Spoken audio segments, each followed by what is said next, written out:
Hi, this is Kim, or at Burst Camber 42, continuing my playthrough, at long last, of Slay the Princess the Pristine Cut on PlayStation 5, where I've got to admit, I don't know about you guys, but I can't actually remember what the hell we were doing. It's been about 3 weeks, it was before Christmas, and I know we just embarked on our final playthrough. Our goal was just to see the last couple of princesses before we kind of gave up and did something new, so let's actually try and figure out where we were.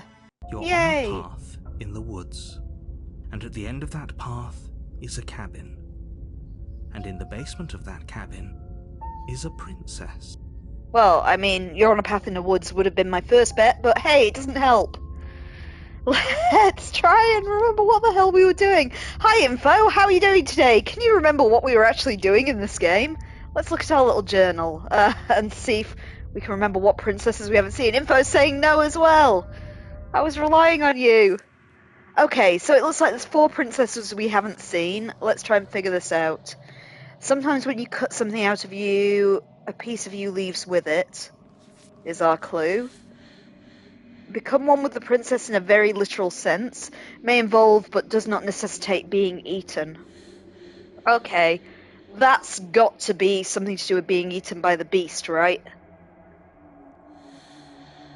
I mean, how did we play it with the beast last time?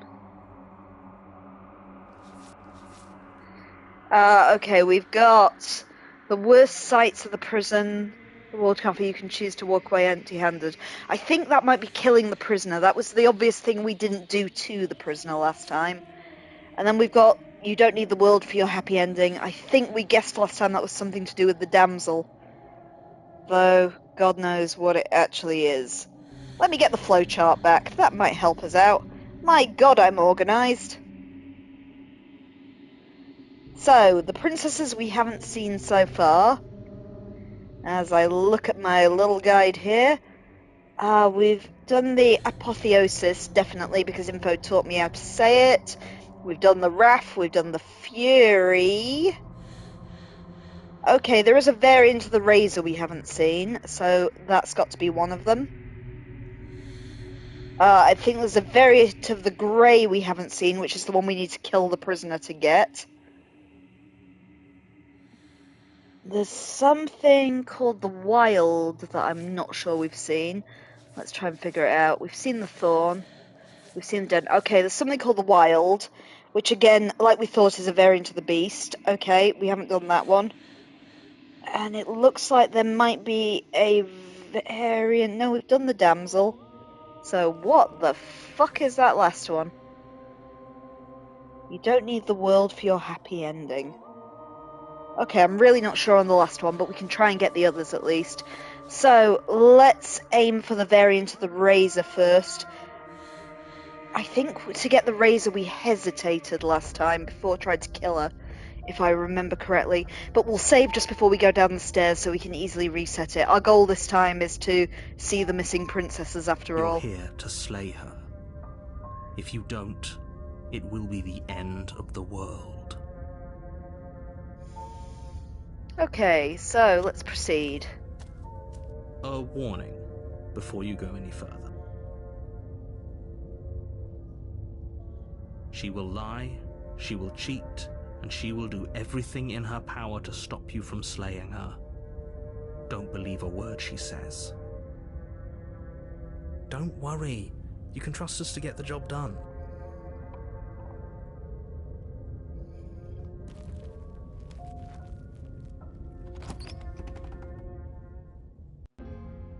The interior of the cabin is a mess of twisted roots. The walls a chaotic weave of knotted wood that, almost as if by accident, just happens to resemble a room. The floor is damp and earthy, and the only furniture of note is a slab of mud in the shape of a shelf, with a pristine blade perched on its edge. The blade is your implement. You'll need it if you want to do this right. Okay, it looks like we did start a chapter. I'm not sure which one this is, but we're about to find out. So, you didn't say anything about the mirror on the wall. That's because there isn't a mirror. There's the muddy shelf, the blade sitting on the muddy shelf, and the door to the basement. There's nothing else in here. There's definitely a mirror, but somebody says there isn't one. That's got to count for something, right?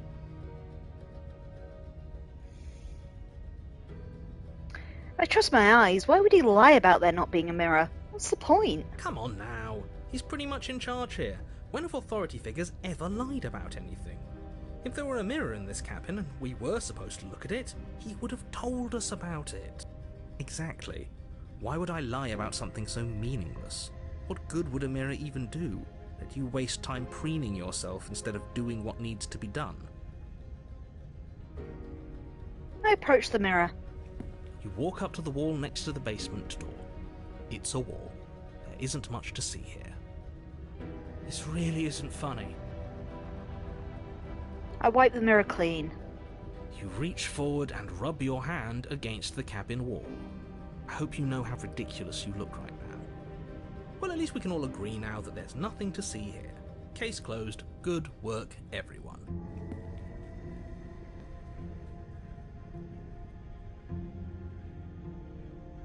Okay, I can't actually remember what we were trying to achieve with this one, so let's take the blade. You take the blade from the shelf. It would be difficult to slay the princess and save the world without a weapon. Well, if we're grabbing a weapon, we should probably keep it hidden behind our backs. She doesn't have to know we have it. That's not actually a bad idea. I enter the basement.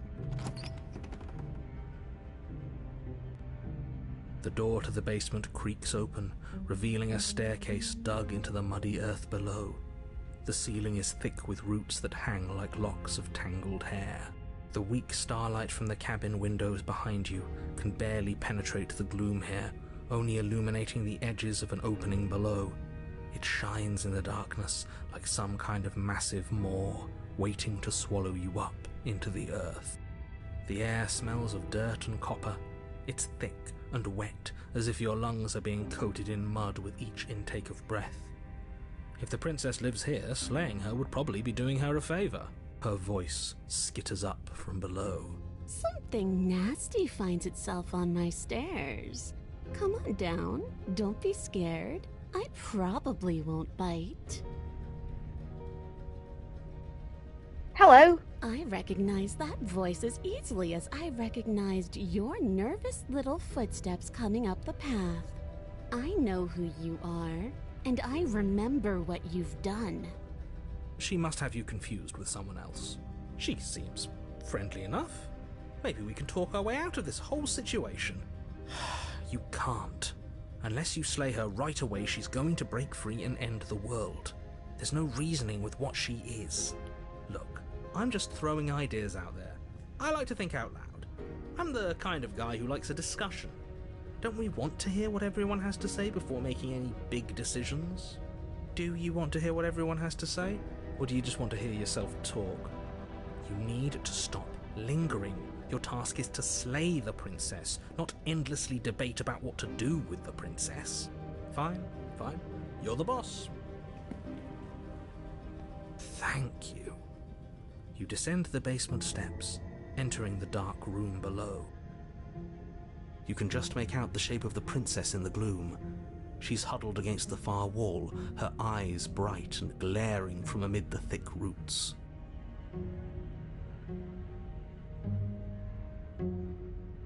And there you are, one hand tucked away behind your back, gripping that sharp, sharp blade, no doubt. Okay, I think this is the witch. Which we can get the wild from, I believe. If I remember correctly, we just have to attack her. That's no fair. How would she know that? So, we've dropped the pretenses. Good. She's acting like the two of you already know each other. Oh, no. You've already been here, haven't you?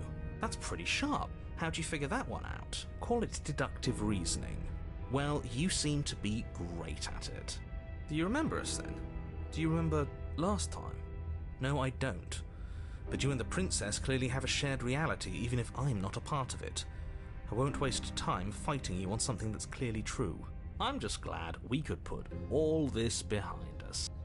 Is it all behind us? Just focus on the task at hand. I don't care if you've been here before, and I don't care if you think you'll go somewhere else after this. My world is on the line right now, so I'd appreciate it if you would take this seriously and slay her. Let's chat her up a bit first. Maybe we can find a middle ground where everyone's happy. Don't talk to her. You're just going to make things more difficult than they have to be. Well, I seem to remember you having a tongue. Okay, where's killer as an option?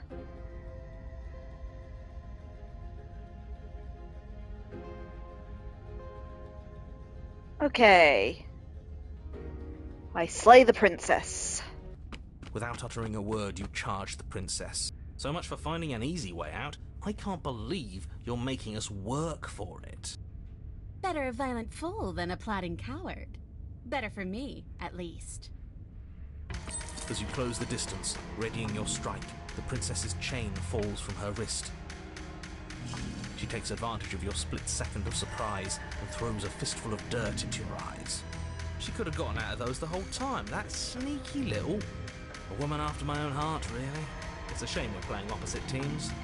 This is why you couldn't just abandon her here. Left to her own devices, she would always find a way out. Now stop her. You must have known I would be ready for you. Deep in your heart, you know the same things about me I know about you. We're both so very awful. As you brush the silt from your eyes, the princess tackles you, flattening you against the dirt floor. We were always going to kill each other here, weren't we? I can't trust you, and you can't trust me, and those doubts spin and spin and spin into hate. She buries her teeth deep into your chest, tearing at... Great, she's distracted. Stab her in the back. In for a penny, right? Why not? As the princess rips meat from bone, you plunge your weapon into her unprotected back. Ha, you bastard! Even face to face, you find a way to stab me in the back. I know you, and you're hideous, absolutely wretched. Just like me. Maybe we are the same. So what? Throw her off us. Kick her in the shins. We don't have to fight so dirty. Of course we do. Fighting clean won't help us win. It takes a wretch to know a wretch, and we're all at the bottom of the barrel here. There's no point in pretending otherwise. Are we? At the bottom of the barrel. We've got dirt in our eyes and a chunk of us chewed out. If that's not the bottom of the barrel, what is? No arguments here. You're doing great. Keep playing dirty if that's what it takes. But if we win, we won't be at the bottom anymore. We'll have climbed a little higher. And once we start climbing, well, who knows where we'll stop? You'll stop right here if you keep daydreaming. Don't let yourself get distracted thinking about what comes after. None of us ever said we stopped fighting. What a low and vicious fight it is. Eyes gouged, skin scratched bloody, hair ripped and nails broken. Every rule there ever was in the book of honourable combat. Both you and the princess have broken a dozen times over. That's nice and all, but are we winning?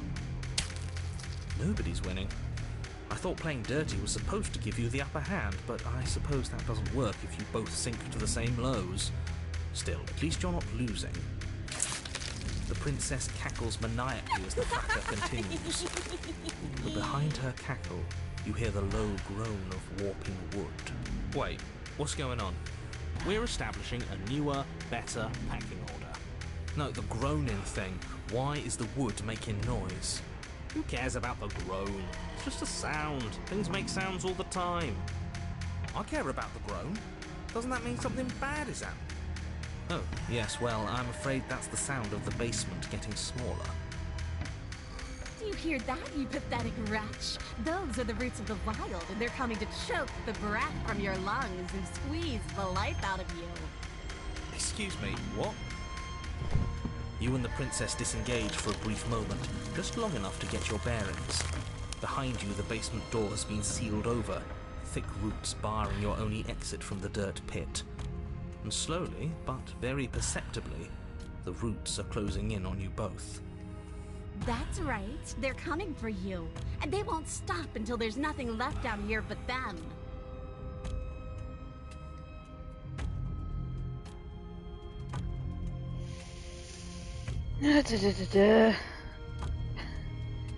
What about you? They'll crush you just as easily as they crush me.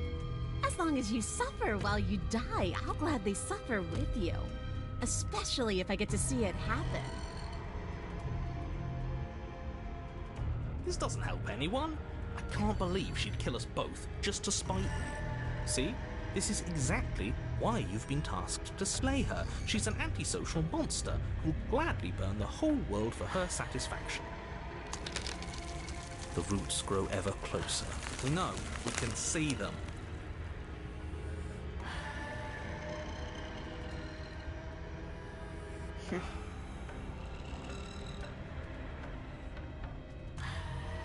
Screw it, we're going out fighting. You attack the princess once more, and once more the two of you fall into a vicious brawl. The basement continues to shrink as you fight, but neither of you pay it any more mind. Not until it's too late. The roots twist around you both, binding your limbs and rendering you helpless. As your fates close in, all you can do is watch her, and all she can do is watch you. At first it's almost gentle. The two of you lift it delicately off the ground. But the cradle of the growing roots soon gives way to tightness, and that tightness gives way to bulging pressure as they begin to constrict. The sound of creaking wood is drowned out by the snaps and pops of your bones, pain flooding your senses as you feel your skin deform, being shaped unnaturally by the living basement.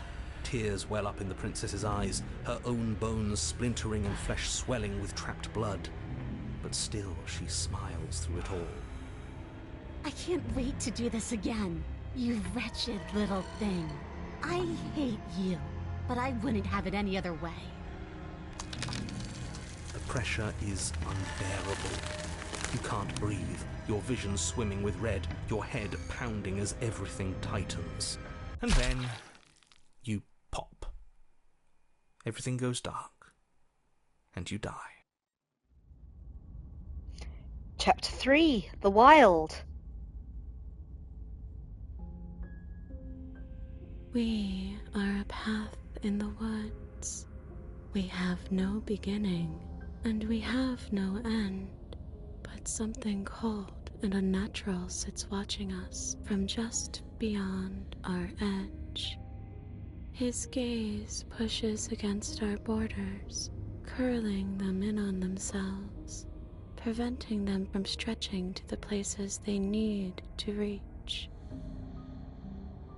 No, that's all wrong. You're not a path in the woods, you're on a path in the woods. Who's even saying that? That's not the princess, is it? Oh no. How many times have you been here? I think this is our third? That's bad. That's very, very bad. It wasn't even supposed to reach 2. If you're at 3, well, no wonder things aren't the way they're supposed to be. Let's get our facts straight. What happened last time? What could you have possibly done for things to be like this? The thing that sits beyond our edge speaks his logic into us. He tries to grasp at things that cannot be grasped. He tries to stare with wide pupils at that which can only be held from the corner of the eye or with a passing glance. Shut up. The rest of you, talk. What happened? What did you do? Sure, there's no reason to keep secrets. Someone decided to go in guns blazing last time, and that someone got us killed. And what should we have done? Let you draw things out with all that conniving? Everyone knows a straight fight is best. It's honest. There's no need to bicker about it. I wasn't trying to start anything. I don't mind what happened to us. I kind of like it now that we aren't actively being crushed. Yeah, now that you mention it, this isn't so bad. And it's not like the fight is what killed us anyway, it was the cabin. No point worrying about who charged who when that place ground us all into paste in the end, the princess included. It was a fitting end. I'm sorry if it hurt, but doesn't this make it all seem so small? I see. So the cabin ground you into paste, and now you're convinced you're stuck together. What a mess. He doesn't understand.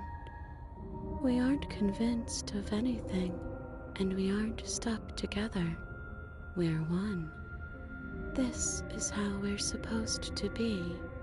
Can't you feel it?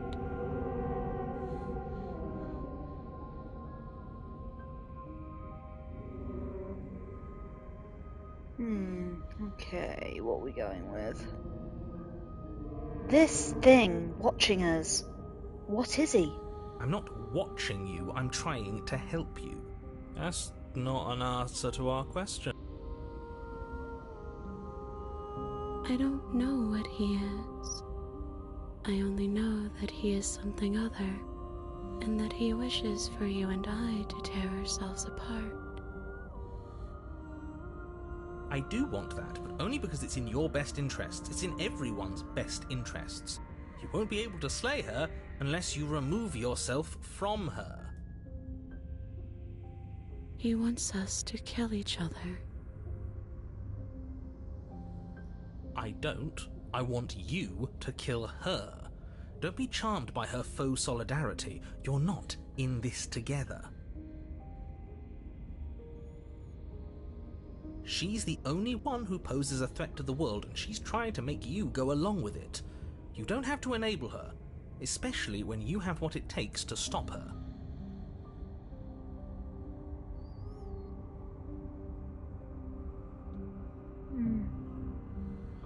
Okay, what are we looking at? Why are you being nice to me? Don't you hate me? Don't we sort of hate each other? We can't go back to that. We can't go back to the doubting and the hatred and the schemes. Not after being something as beautiful as this. Doesn't all that conflict feel so far away right now? So petty? We've been posed against each other by something that understands the strength of our unity. Spoken like, honestly, a real puppet master. Have we considered that maybe she's the one trying to trick us? I'm not.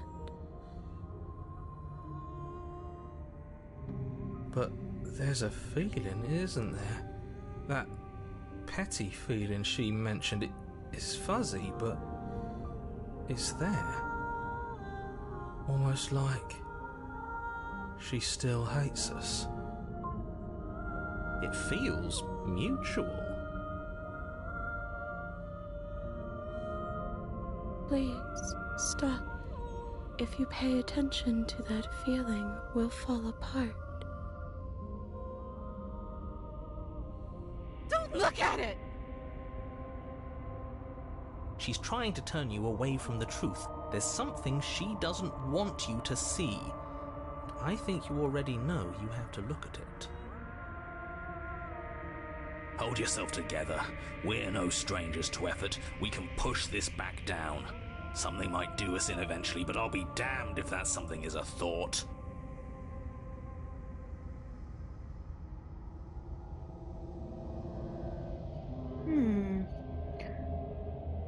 I gaze at the hatred in my heart. Please, don't make us remember how we were. And just like that, you start to fall apart. Right, she really does hate us, and we hate her. It hurts thinking about us as separate things, but we're separate. We can't hate ourselves. I love me. We never got to see the end of that fight, did we? And we can't both be winners. One of us has to beat the other, right? I don't want to remember what it felt like to be killed. It was so much nicer when it didn't feel like it mattered. And yet you keep remembering. You remember the loathing and animosity you've shared with the princess, the pain and the anger and the betrayal. And you start to remember something else, too. You remember that you are a distinct being with a finite form and a mortal body. You can feel it. There is a shifting of the space around you, the infinitesimal movement of your molecules rearranging back into the shape of what you're meant to be. Maybe bygones can't be bygones. I don't know why I ever wanted to share a body with you, of all things. It's like my very soul reeks of yours. That was horrible. This is better, finally. I'll be able to hurt you like you deserve. I wish I didn't have to. Some division, when sown, can never truly be mended. A cavernous gash rips across whatever it was you thought you were. A cabin comes into being among the trees. It approaches, and it swallows your body whole. And then you find yourself, blade in hand, exactly where you need to be. At the center of it all is the princess, a wooden and fleshy heart beating with an unbroken rhythm. You're filled with a sense of purpose. Strike at her. End this once and for all. Kill me then, if you hate me so much. Just get it over with. This doesn't feel like a fight. This isn't what I wanted. Where's the victory in this? Well, this should be easy. If you're sure about it. I mean, what's the point of being king of the hill if there's no one around to be better than? We'd just be sitting on a hill. Do we have to do this? You have to. You know you have to. I never wanted to kill you. Not really. But we can't be the same thing as each other. I had to put an end to whatever happened to us. I cut her free. You devious little bastard. If you think I'm going to let you free her, you have another thing coming. And that other thing is... we'll just have to wait and find out when it happens. Just ignore him. What's he gonna do? Lecture us into submission? He can talk all he wants.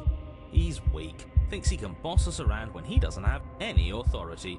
We're clearly the ones with authority around here, so we can do whatever we like. You're tired, aren't you? No, I'm not. I'm... fine. Whatever. Cut the princess down from the roots that bind her. I hope you're happy. Good luck getting her out of here. I didn't think you would do that. After everything. It's so cold without you.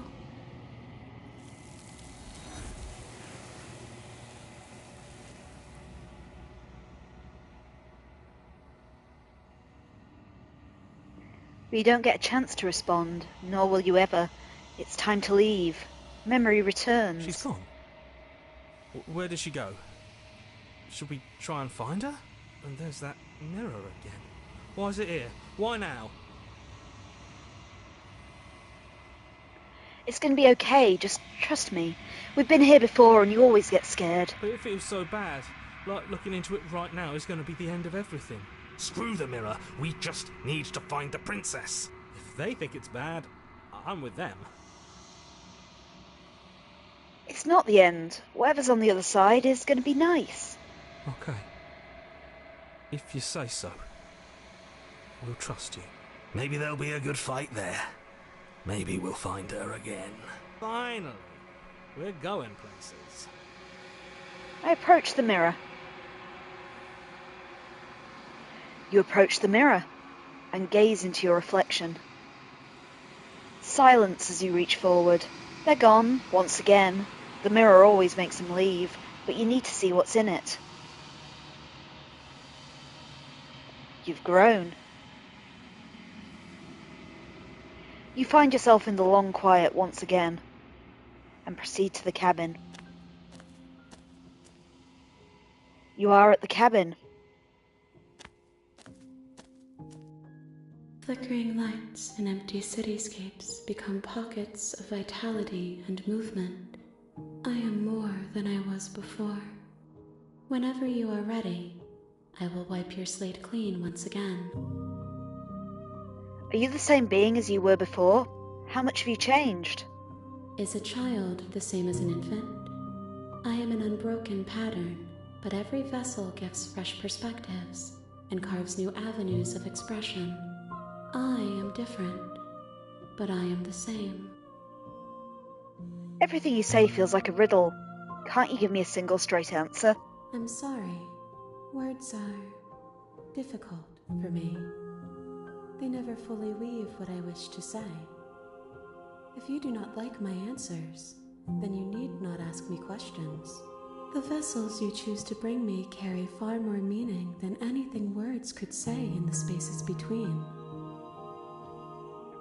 What does it feel like to change like this? Eyes close in reflection. Perspectives meld together, and the breadth of my experience stretches to new corners.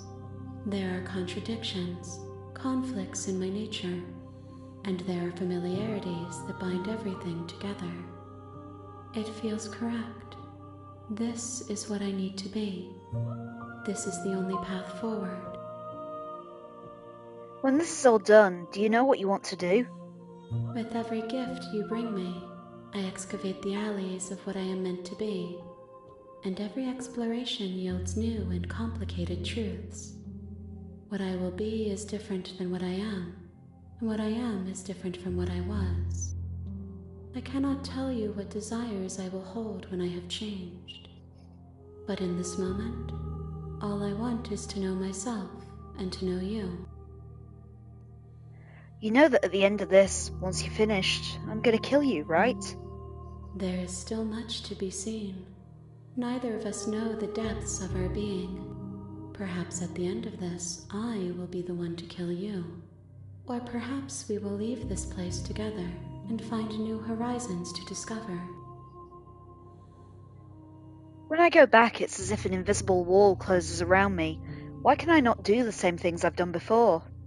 Those paths lead to worlds you've already seen, and to perspectives I have already made my own. They are useless to us now, inaccessible. The only paths of value are those that are yet untread. You've been kinder to me than anyone else I've met. Thank you. Why wouldn't I be kind to you? You are the only thing I know that isn't me. What do you want me to bring you next time? Gifts aren't what someone tells you to bring them. My joy is in seeing what you choose. There are no wrong answers, and every perspective illuminates my shadows and shares new secrets. Do you have any thoughts on this vessel? This one is like a shadow of me, a memory of what she used to be, bound to the wounds of distance and time. She will make for a scarred and beautiful heart. Do not mourn her. She has finally found peace. So you don't have any preferences on how you'd like to change or grow? My preference is for you to show me what you would like me to see. I cannot know the ways I wish to grow, for I have yet to feel them.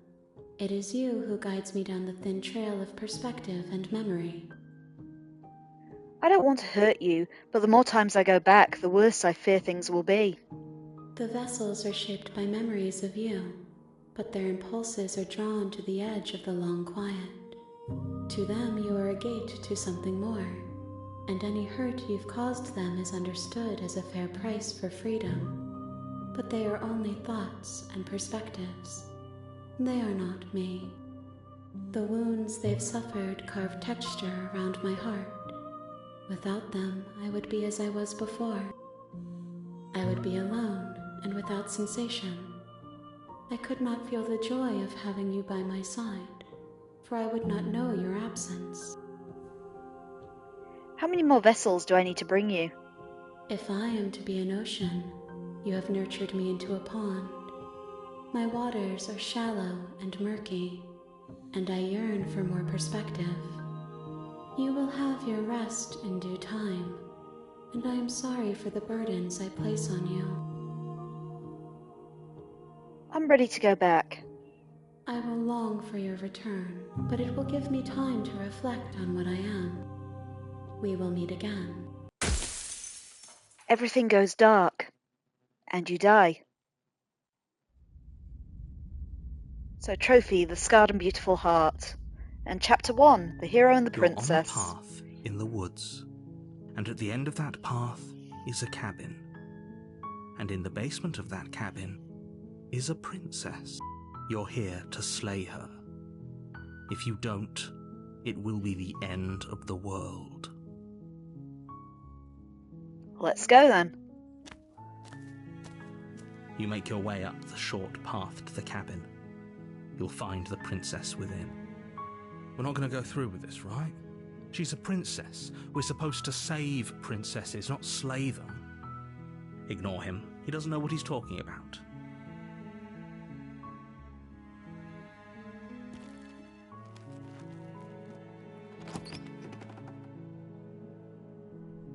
The interior of the cabin is almost entirely bare. The air is stale and musty, and the floor and walls are painted in a fine layer of dust. The only furniture of note is a plain wooden table. Perched on that table is a pristine blade. The blade is your implement. You'll need it if you want to do this right. Okay, let's just look at our journal again. And also save the game. So, I think, if I remember correctly, what we said was we were going to go for the razor next and try and get the variant of the razor we haven't seen. But let's just have a quick look at our memories and remind ourselves of the 3 we haven't got. So, we have... Sometimes when you cut something out of you, a piece of you leaves with it. See, the use of the word cut there makes me think that's the razor. And this one mentions the prison, so I'm going to assume it's something we haven't done with the prisoner. It's this one I'm not sure about. You don't need the world for your happy ending. So I may have to Google that one at the end just to figure it out. But I'm faintly confident we haven't... From when we did it last time, I'm sure we went for the kind of passive version of the razor. And so if we go down there, try and get the razor, and be as aggressive with her as possible, I think we'll get that outcome. I can't remember what the other razor was, though, just to check. So that was wild. That's the one we just got. Bodies fused. I'm interested in the wild changes. I think it's the only one that does when you highlight it like that. So where's my other razor? Fury, Eye of the Needle. It wasn't Eye of the Needle. It was something like the Empty Cup. Our razor. There she is. Alright, let's try our razor variant plan and see if this works. So we take the blade. Take the blade from the table. It'd be rather difficult to slay the princess and save the world without it. I enter the basement.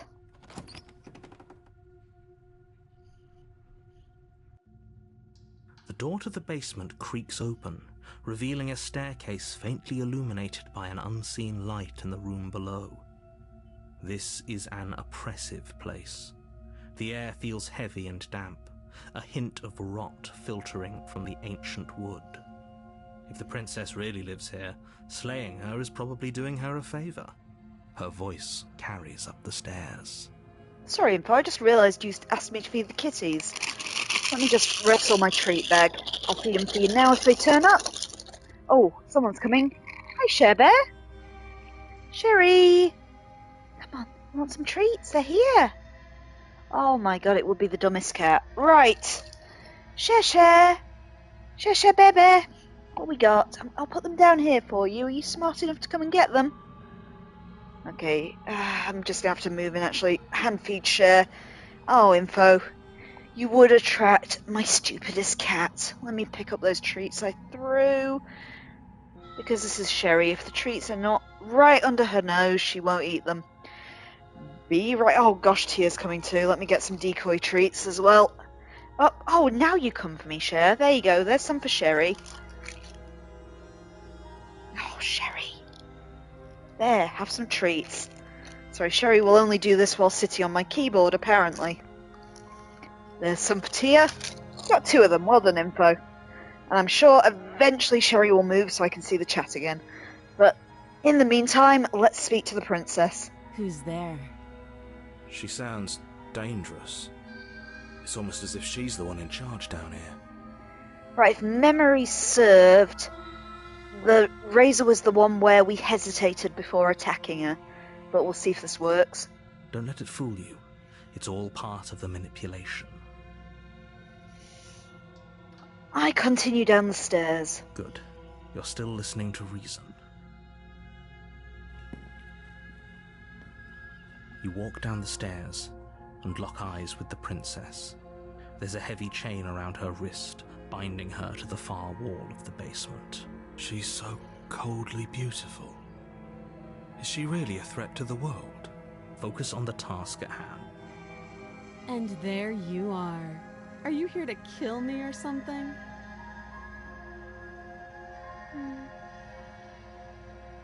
I steel my nerves and step forward. You step forward, your grip on the blade tightening as you steel your resolve. Oh? No talking then? Fine. What even makes you think you can kill me? I'm probably chained up in this basement for a reason, right? And if that knife is the only weapon you have, you'll have to get close enough to use it. So, you should just drop it. Best not to risk finding out what I can do. She's unarmed. If you hesitate now, it'll be too late. End this. Okay, time to hesitate. I'm not dropping the blade. Then I'm not talking to you.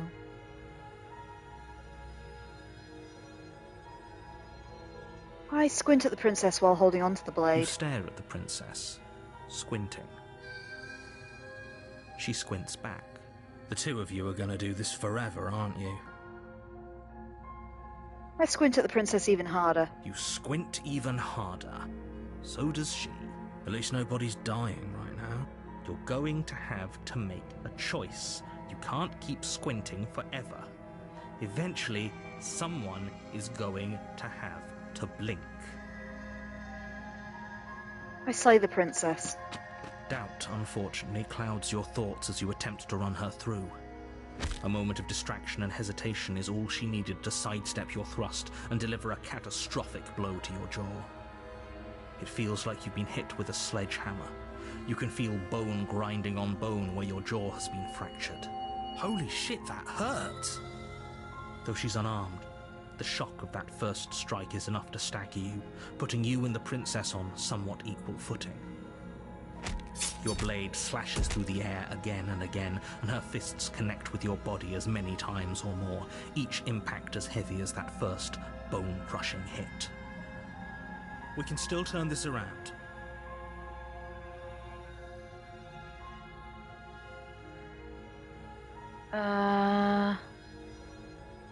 Let's finish the job. You and the princess stare at each other, both gasping for breath, equally exhausted. You probably won't make it out of here alive, but you can at least make sure that she won't make it out of here, either. Excuse me? Do you think this is what I wanted to happen? I have a duty to state the facts of the situation, and honestly, it's a miracle anyone is still standing right now. Can you not feel all those ruptured organs bouncing around in there? If the princess doesn't do our friend in herself, internal bleeding is certain to finish the job. The two of you clash for the final time. You feel your ribs break as she delivers a heavy blow, but you push through the pain, falling forward and sinking your blade deep into the princess's heart. Oh. The two of you fall to the floor. This was fun. The princess gasps, her voice an unhealthy rasp as her lungs start to fill with blood. You put up more of a fight than I thought you would. But I have to wonder, do you really think this is the end? But you don't have time to worry over such things. Everything goes dark, and you die. Oh, feck, it's the wrong one. Right, let's back up. I got the adversary by mistake. We want the razor, so let's reload.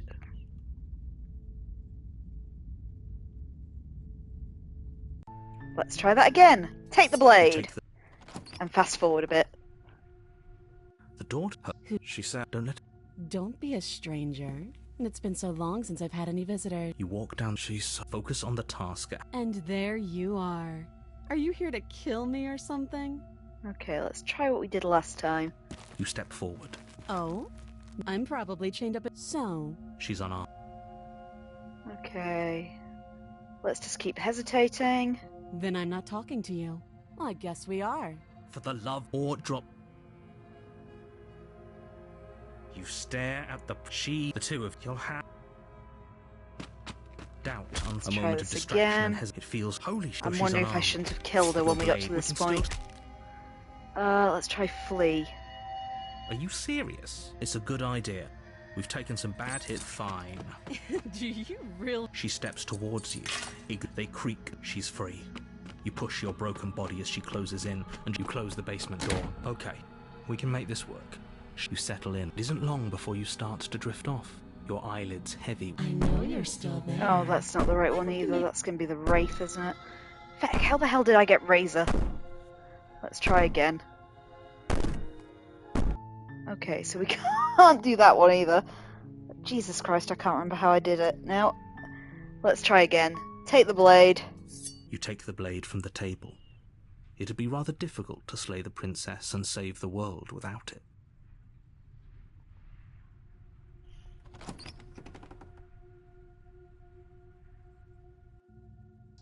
The door to the basement creaks open, revealing a staircase faintly illuminated by an unseen light in the room below.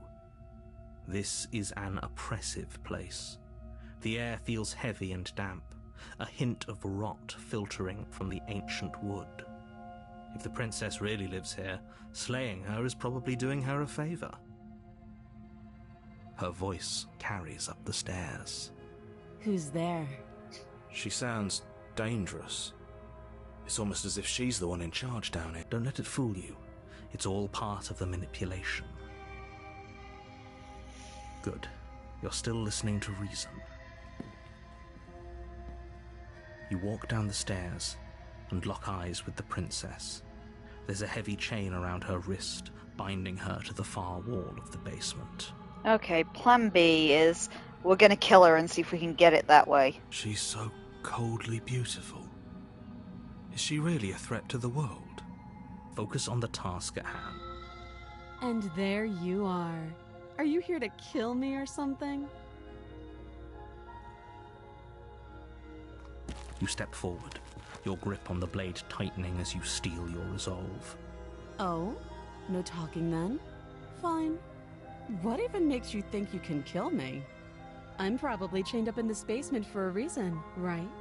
And if that knife is the only weapon you have, you'll have to get close enough to use it. So, you should just drop it. Best not to risk finding out what I can do. She's unarmed. If you hesitate now, it'll be too late. End this. Okay, it's either going to be asking if she's sure she's not armed, or doing something like checking her body. Just trying to think this through logically, because we've got to give her a chance to shivers. I'm sure the razor's the one with the hidden weapon. So, let's just try slaying her. You lunge forward without a moment's hesitation. You feel flesh easily give way and look down to see your blade already sinking deep into her heart. Oh, this is it, isn't it? I'm almost embarrassed. I should have seen that coming. But I have to wonder, do you actually believe this was enough to kill me? It's like she's convinced she can't die.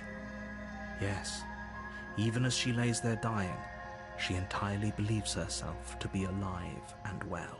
But it's over, isn't it? She stopped breathing moments ago, that arrogant look still plastered on her face. But is it over? Really over? I'm not sure. I feel like she has to have some kind of trick up her sleeve. It's over. You could check her sleeves if you want, but I can assure you that there's nothing hidden up there. We should make sure. What's the harm in checking for a pulse? I really don't think you should do that. And why shouldn't we? Is there something you're not telling us? I've told you everything that's happened with complete accuracy. The princess is dead. Your blade pierced her heart. There's no coming back from that. I check for a pulse. You lean down and place your hand against her neck, holding your breath as you search for a pulse, even though you know you're not going to find one. We definitely won't if you keep talking. I'm sorry, do you want her to be alive? You just saved the entire world from annihilation. Why are you suddenly trying to call that into question? Wait, what was that? You know what that was.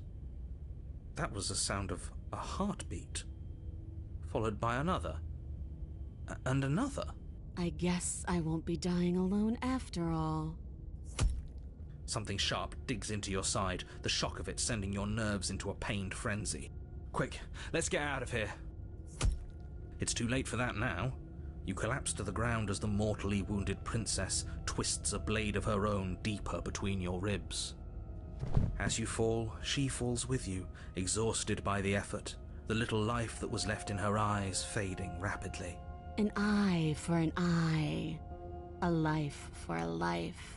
I guess we're even now. See you around. You were so close. Why did you hesitate? It doesn't matter. At least you managed to take her with you, for whatever that's worth. Everything goes dark, and you die. Finally! Okay, the razor. You're on a path in the woods, and at the end of that path is a cabin. And in the basement of that cabin is a princess. You're here to slay her. If you don't, it will be the end of the world. Okay, let's go. A warning before you go any further. She will lie, she will cheat, and she will do everything in her power to stop you from slaying her. Don't believe a word she says. He couldn't be more on the money. But we're really doing this, aren't we? I'd say you're lost, but I'm stuck here with you. We know what to look out for this time. We know to be careful. Just stay focused and you'll be fine. I proceed to the cabin.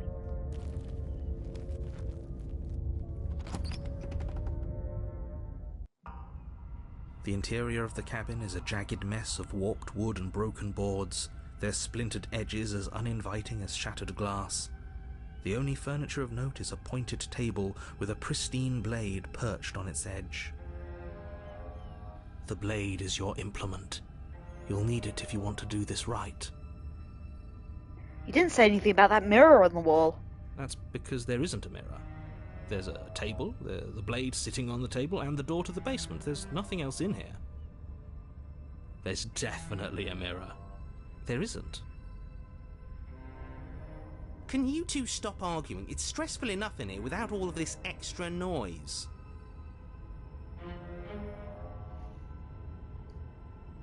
I don't care. I want to look at myself. I want to see how handsome I am. I care less about that and more about whether we're being lied to. If he's willing to lie about something as innocuous as a mirror, what else is he hiding from us? I'm not lying to you. Use your eyes. There is no mirror. Why would I lie about something so meaningless? What good would it even do? I approach the mirror. You walk up to the wall next to the basement door. It's a wall. There isn't much to see here. This really isn't funny. I wipe the mirror clean. You reach forward and rub your hand against the cabin wall. I hope you know how ridiculous you look right now. But it was there a second ago. Now it's gone. Yet another thing in here playing tricks on us. I hate this place. Okay, I take the blade. You take the blade from the table. It would be difficult to slay the princess and save the world without a weapon.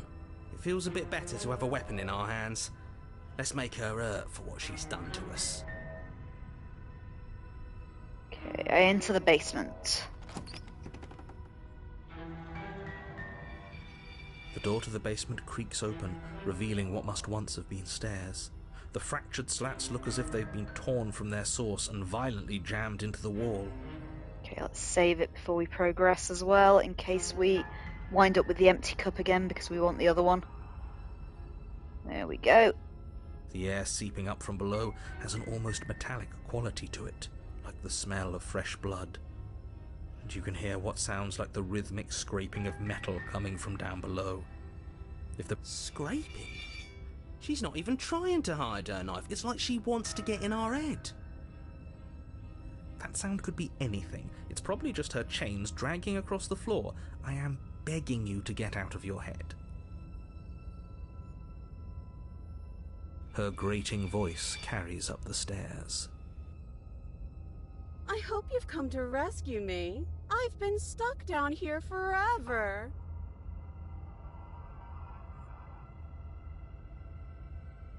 There is something so wrong with that voice. Yeah, she thinks she's better than us, like she doesn't even have to put on an act this time.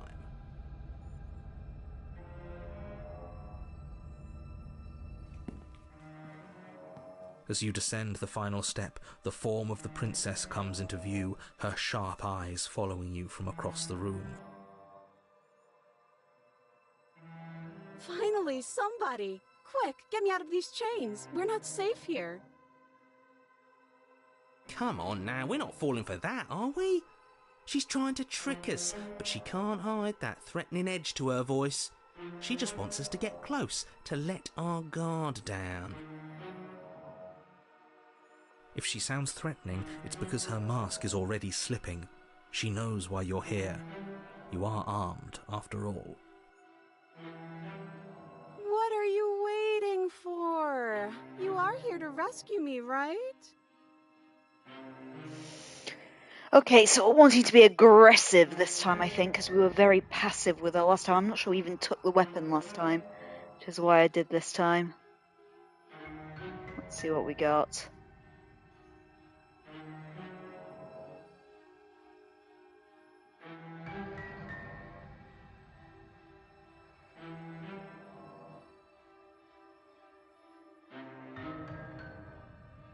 Just having a look at my options to see if there's...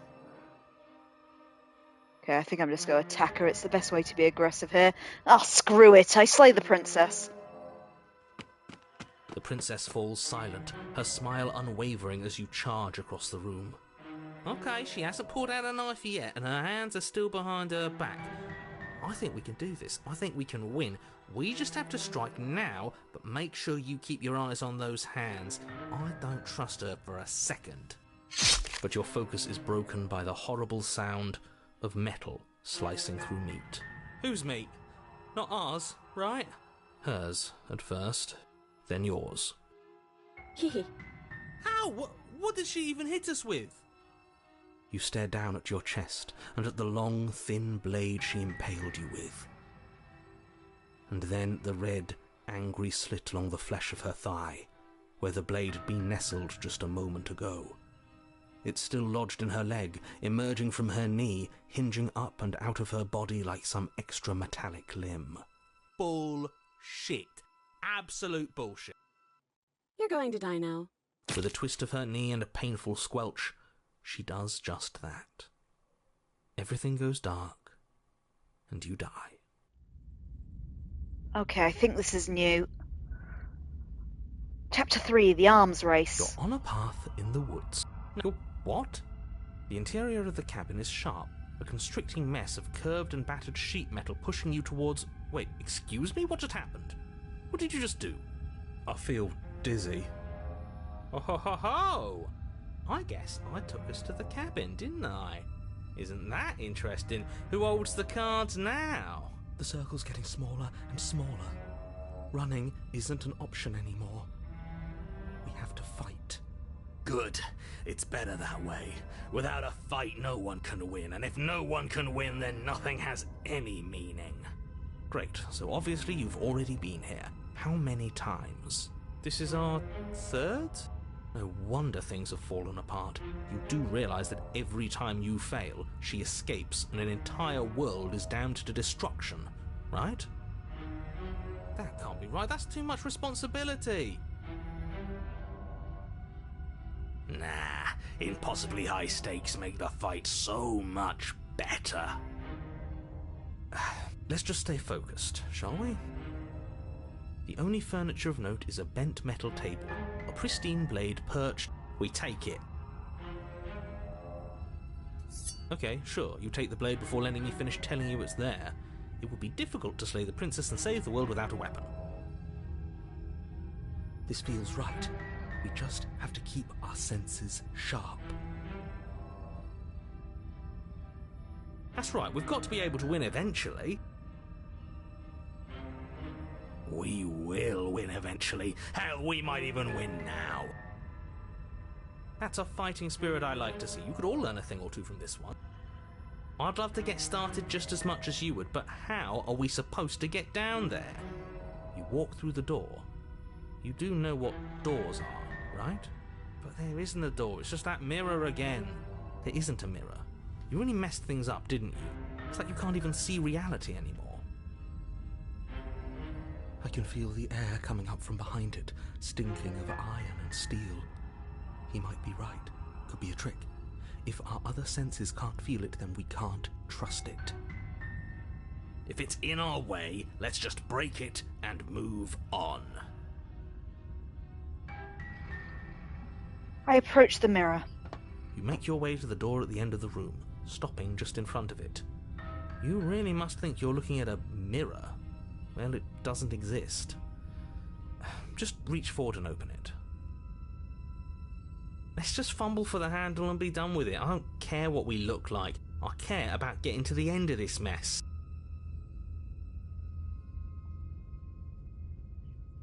I wipe the mirror clean. You reach forward and place your hand on the door to the basement. It creaks open. And the mirror's gone. How surprising. It was never there. Just an illusion. Let's just get to the princess already. I didn't care about the mirror before, and I care about it even less now. Guess it's time for us to see her again. Just stay focused and you'll be fine. You step forward, but you don't get a chance to linger on the basement stairs. They are smooth and flat and metallic, an unintentional and unfortunately slippery ramp that quickly sends you skittering to the bottom. Your body tumbles onto the basement floor and the form of the princess comes into view, standing at a distance. She gives you a wry smile. Hi, it looks like you don't have a way out, so I'm not going to play dumb anymore. But don't worry about how bad you did last time. That's part of the fun. She's got another thing coming if she thinks we're going down easy again. Pride makes us dead. The only thing that matters is survival. Actually, does survival matter? We've died twice and nothing bad has come of it. We just need to find a way to win once. Nothing bad has come of it yet. Plenty bad has come of it. You've left at least one entire world to ruin. The people there mattered. The past isn't real. There's only here and now. Your internal bickering is cut short by the wet sound of slicing meat. From the princess's arms erupt twin blades, glistening with her blood, the empty flesh of her arms flopping at her elbows like torn sleeves. The chain clatters to the floor. She's loose, and she is coming for you. You're going to make me walk over to you, aren't you? Shit. She's coming for us and I'm out of ideas. Okay, let's see what we got. We're gonna fight her again, and we're gonna have a stiff upper lip about it. She can't hurt us if we don't let ourselves feel it. Yes, yes. This is the best idea anyone has ever had. Yeah, sure. Why the hell not? Let's see if we can turn off the part of us that feels things. Pain is good. It's how we stay alive. Nah, I'm sick of pain. Yeah, this whole thing would be a lot more tolerable if it didn't hurt so much.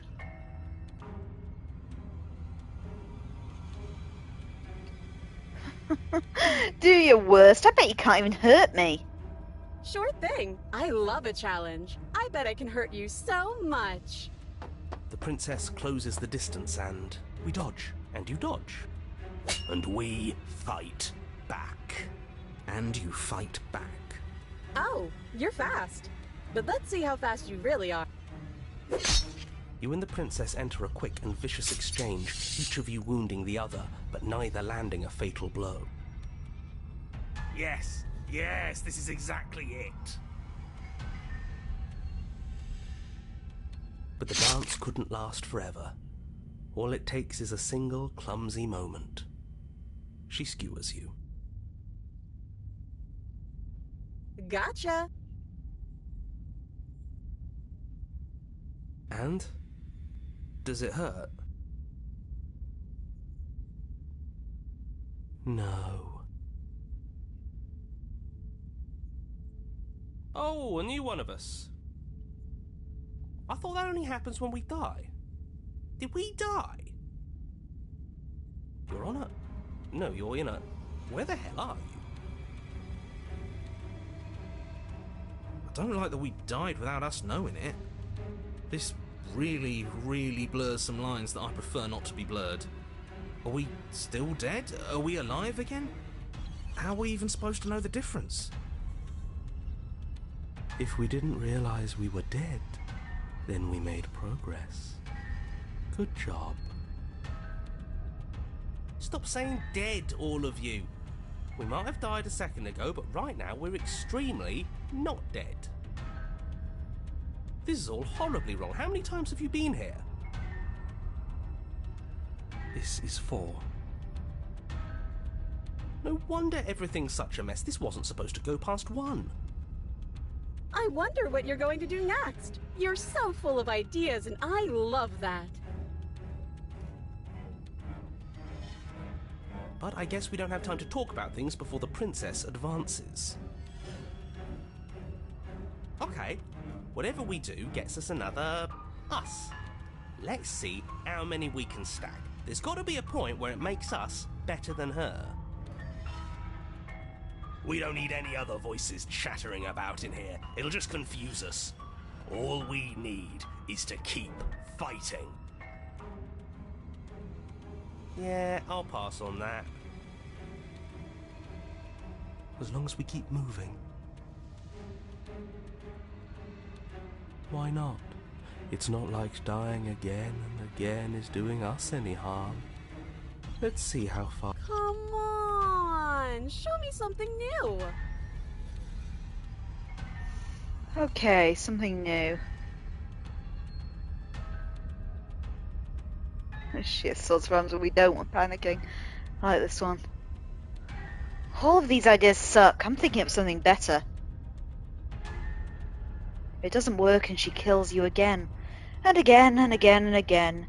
Your memory blurs as your consciousness leaps from life to life, holding only snippets of the conflict that transpires. None of this is working. Think. She skewers you. Well, there's more of us. Let's see if that helps. Then you skewer yourself.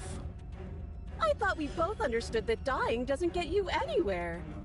Huh, that didn't do much of anything. We're tougher than I thought. What's the point? It's all the same. She skewers you. Oh, don't give up on me just yet. You gotta keep going. It doesn't matter how many times this takes, we can't give up. Okay, let's go again. Compliment her on those gleaming blades. There's nothing better than a capable woman. She skewers you. You're cute. See? We're getting better. Okay, yeah. That was a good one. Just panic. Flee. She skewers you. No, you don't get to escape. That's not how this works. We're getting close to something, can't you feel it? One last time. I've never seen a truer representation of trying to beat a Souls boss, to be honest. You know, I think I've got the hang of this. Instant death. You're right. One last time, that's all we need. Let's appeal to her better nature. We haven't tried that. I'm sure she'll listen to reason. She skewers you. And then everything goes dark, and you die. Chapter 4, Mutually Assured Destruction. Your Honor, don't lose your head. We're in a cabin, and we'll take it from here. Everything feels like it finally fits, doesn't it? We're up here, which is different, and different is good. and our steel claw is already in our hand. Oh, what if we throw it out the window? Over my dead body. That won't be very hard. We've died a lot. But I can't say I mind anymore. Besides, what better way to die so very many times than at the sharp hands of a beautiful woman? Sure, I can think of a better way to die. Yeah, they're all the same, really. How about we stop thinking about horrible ways to die? I don't want us to accidentally manifest anything. The only thing we're gonna manifest is finally ending up on top. There are entirely too many of you. How many times have you been here? This isn't good. This is... How about you stick to describing things, and we'll stick to doing them? Yeah, leave it to the pros. We'll notch up that win in no time. Narrator, we heroically stride through the door and towards our destined final encounter with our star-crossed lover. Fine by me. You walk to the door and onto the basement stairs, only... Fine, I'll just shut up then and speed this whole thing along. Are you sure you don't want me to describe the stairs? Or this room, or anything? It feels like I'm hardly a part of this. Don't care, just want to win. Fine, you make your way to the basement, where the princess awaits you. You know, this last time I killed you, and you didn't pop right back up again? I thought I'd actually done it. I thought I'd cut you into so many pieces you just weren't able to stitch yourself back together. But I guess we're not done. That's okay with me. It's good even. I like that. I got something ready for you while you were gone. Do you want to see it? I'm not going to wait for an answer. I'm just going to show you. It's worth it though. Just you wait. And not for very long, because I'm going to do it right now. Are you going to say what she does? Do you want me to talk now? Well, yeah, she says she has something new. I want to hear about the new thing. Yeah, me too. I think I speak for all of us when I say that I would like to hear you describe her new thing. Really? Okay then. Here we go. Now. The princess's skin twists, splitting into red blooms of raw meat as it stretches and tears.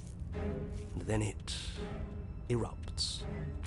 She becomes a wave of blood and viscera, pieces of her splattering against the walls. All that remains in the center of the room is a skeleton of blades. A heart beats furiously in its cage of a chest. Are you ready for what comes next? Holy shit! She's gorgeous. Absolutely divine. Yes, behold, the perfect woman. Do you think we can throw her out the window? That looked painful. How is she still alive? Heart's still beating, that's all she needs. This is fake. This is all fake. That's all just made up. She doesn't even have a back anymore. How are we supposed to stab her in it? This is all just a sick joke. I hate existing. We're screwed. I quit. I'm done. Forget it. I empty my mind. What just happened? It's so quiet. Him too. Something feels different about you. It almost makes me feel different. Like I should actually take this seriously for once. You do not act, and yet through that inaction, your body moves on its own. The princess strikes at you as you approach, but her blow finishes its arc. You're already somewhere else. You're incredible. Your weapons clash again and again, you and her entering a rhythm of free thought and free of self. There is only the dance, the ebb and flow, the shifting of the tides back and forth between you. The deeper you fall into your play, the faster your hearts pound, and the faster the momentum volleys between you. An endlessly building crescendo, and then an opening. Your blade strikes free of volition, and hers strikes too. Both strikes are lethal. Neither of you will survive, but neither of you fear what's to come. This is a good ending.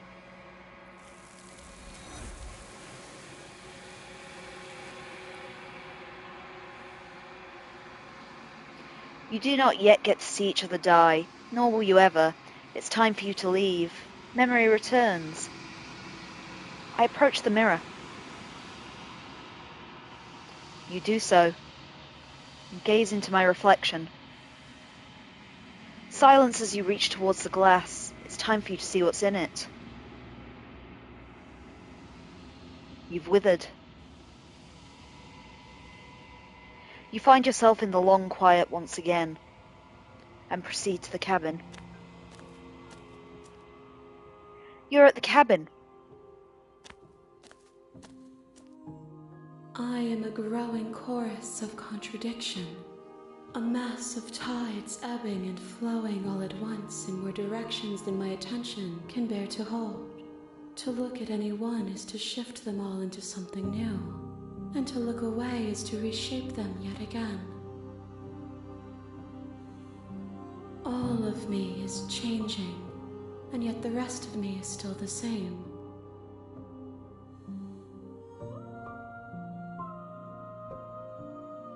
You can't be a contradiction. Contradictions don't exist. And yet my waters flow and my streets bustle. There are no words that can describe me into non-existence. There is no logic that can bind my multitudes. I am everything that you have known me to be, but I am also none of it. As easily as you can stand to be you, you are like me, even if you have chosen not to look at the corners of you that do not fit, even if you have chosen to ignore the brilliant contours of your soul.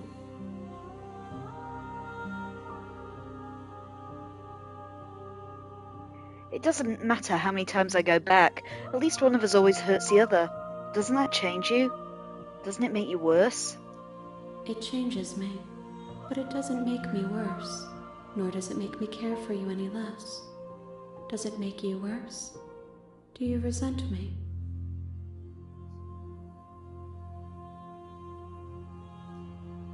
If anything, it makes me like you more. I don't know what that says about me.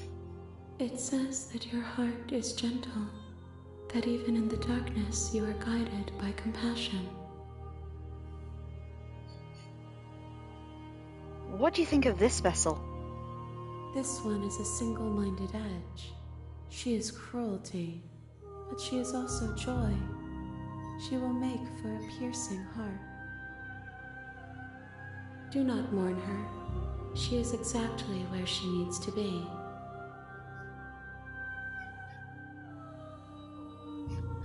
I'm still planning to kill you once we're done with this. If that remains your choice when all is said and done, then you may try. But know that I do not wish you harm, even if you attempt to destroy me. Do you know what happens to the worlds we leave behind? My perspectives are shadowed. You have seen what I have seen, just as I have seen what you have seen. The angles of my vantage do not offer me hidden truths, and my attention is turned inward, except when you are here with me.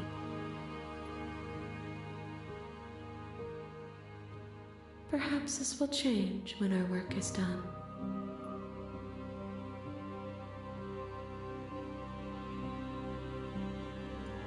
Have you figured out what you want? Have you figured out what you'll want when we're finished? The desires of my multitude thrive in endless competition with themselves, but none of them rise above their dance to influence me. I yearn for what I have always yearned for, our awakening. Other desires shrink in the light of knowing you and knowing me.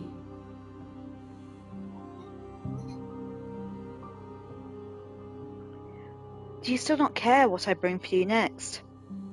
I care about your gifts, but I have no preferences to burden you with. Even if I did, I would never dare to tarnish our relationship by assuming myself above you.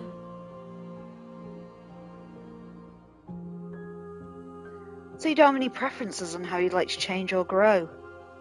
The tides do not dictate where they are pulled.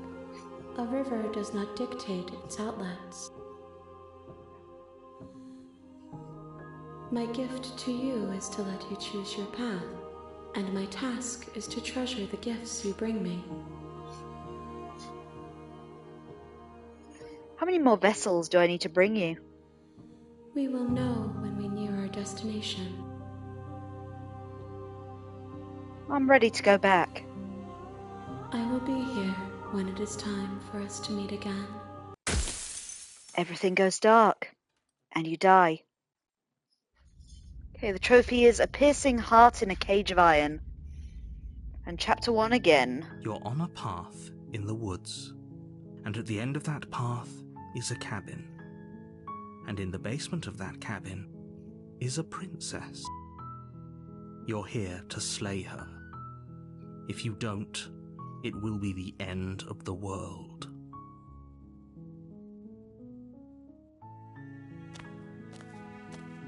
You make your way up the short path to the cabin. You'll find the princess within. We're not going to go through with this, right? She's a princess. We're supposed to save princesses, not slay them.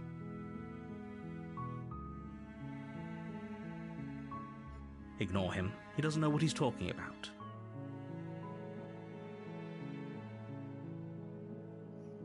I proceed into the cabin.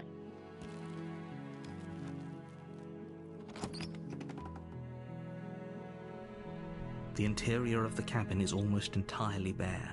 The air is stale and musty, and the floor and walls are painted in a fine layer of dust. The only furniture of note is a plain wooden table. Perched on that table is a pristine blade. The blade is your implement. You'll need it if you want to do this right. Okay, this is the time to make my saves today, I think. Because I've just had this sudden fear because I think the damsel and the prisoner are similar, but I won't be able to get them both on the same save, so we'll do one. If it doesn't let me get the other, we can then restart the save and do it from another. So let's just make 2 emergency saves. Because as per our little memories thing here, I'm pretty sure that the last 2 we need. See, that one there... Oh no, we're still missing a third, oh dear. What the fuck was that third one then? Okay, anyway, we're still going to try for these. But I reckon these last 2. One's a prisoner and one is a damsel, so we'll see what we can do about it. I'm going to try for the damsel first. I think for the damsel you don't take the knife, so let's just enter the basement.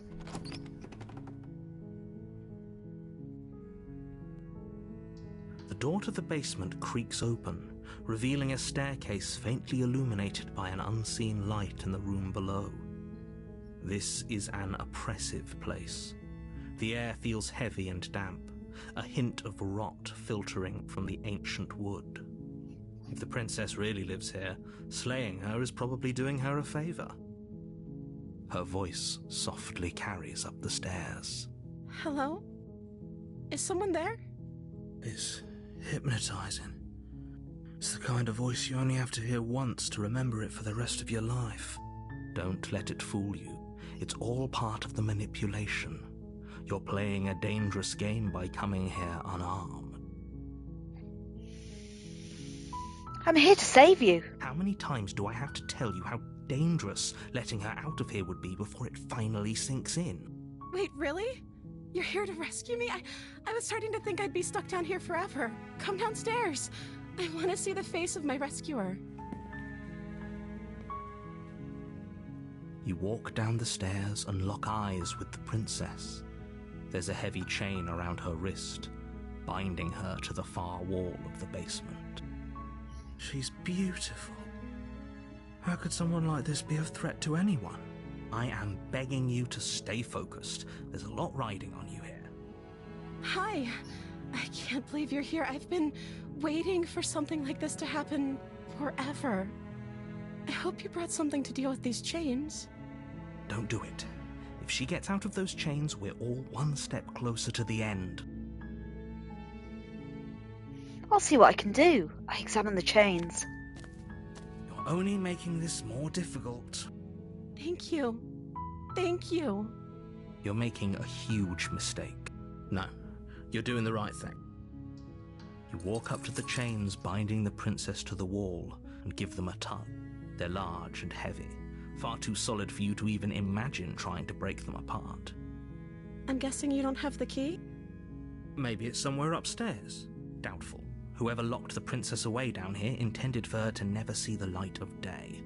They wouldn't have just left the key to her chains somewhere in the cabin. I'm going to check upstairs. Maybe the key's still lying around somewhere up there. And if not, maybe we can at least find something to break you free. Okay. I'll be here. Good luck. You attempt to make your way out of the basement, but the door at the top of the stairs slams shut. You hear the click of a lock sliding into place. Is someone else here?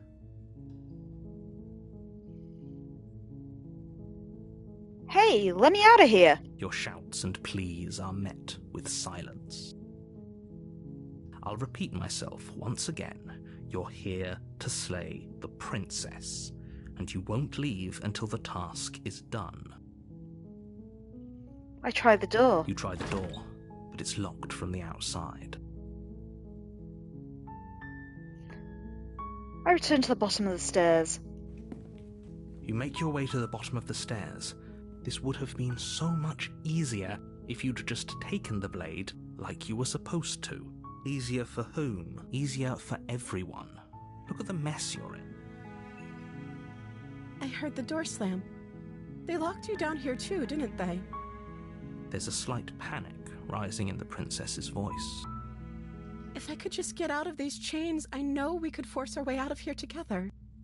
She barely hesitates before raising her arm to her mouth, her teeth tearing through her limb with the determination of a trapped wolf. As she rips her flesh from her bone, a sound comes from behind you, the clang of bouncing metal. It's the blade from upstairs. You're not sure how it made its way down here, but if there's a time to strike, it's now. Or we could use it to free her. You won't like what happens if you do that. I saved the princess. Fine. Against your better judgment, you place the blade against the ragged, self-inflicted wound on the princess's arm, just above the unyielding chain binding her to this place. You cut into her flesh.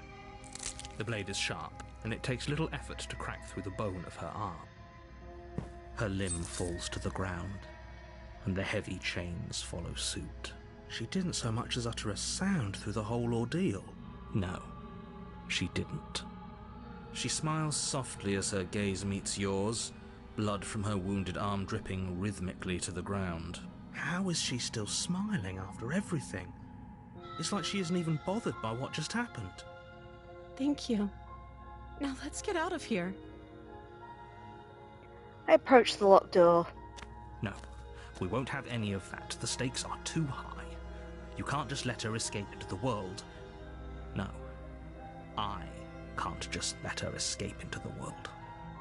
As the princess approaches the bottom stair, your body steps forward and raises the blade.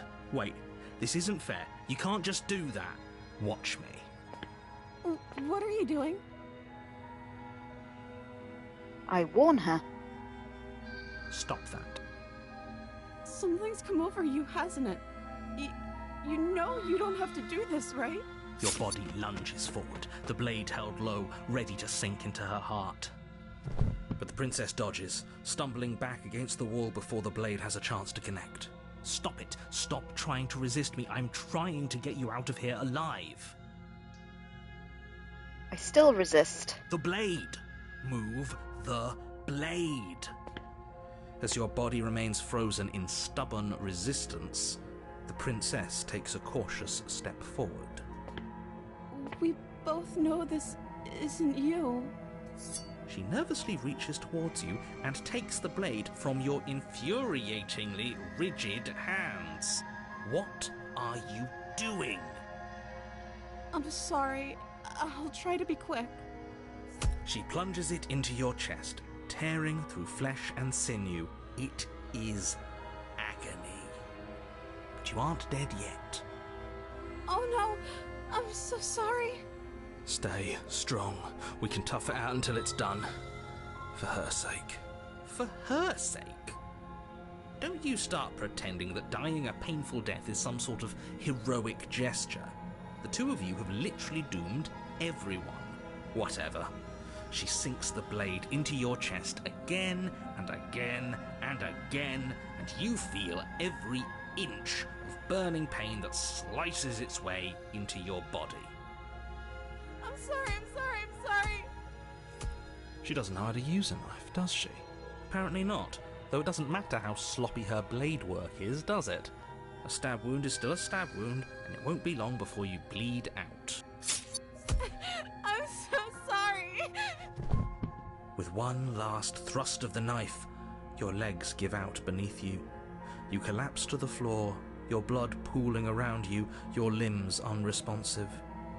The princess stares down at your ruined chest as tears carve rivulets of pink down her blood-spattered cheeks. It can't just end like this, right?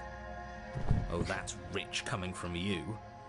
As much as I'd prefer for things to have gone differently, I can't deny the reality of what's happened. The two of you made your choice. It's over. Everything goes dark. And you die.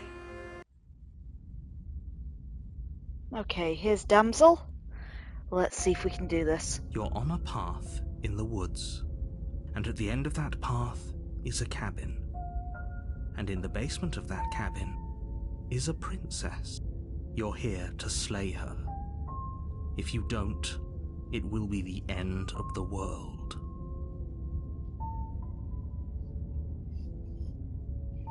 Let's go. A warning before you go any further. She will lie, she will cheat, and she will do everything in her power to stop you from slaying her. Don't believe a word she says. If only you knew what you did to us, you villain.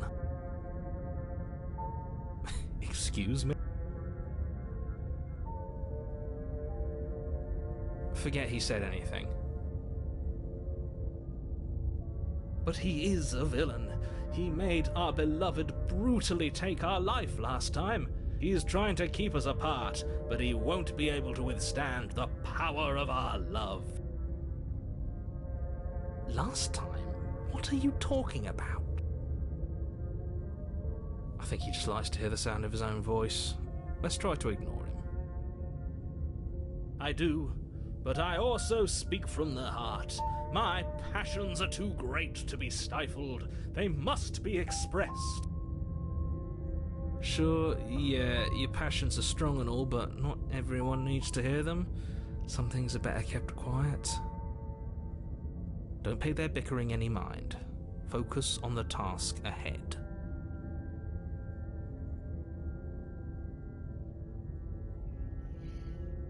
We proceed to the cabin.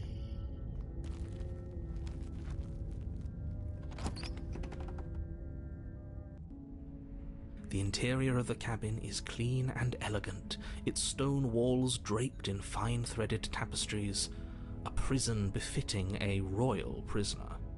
The only furniture of note is an ornate wooden table with a pristine blade perched on its edge. The blade is your implement. You'll need it if you want to do this right. Okay, again, let's save this one.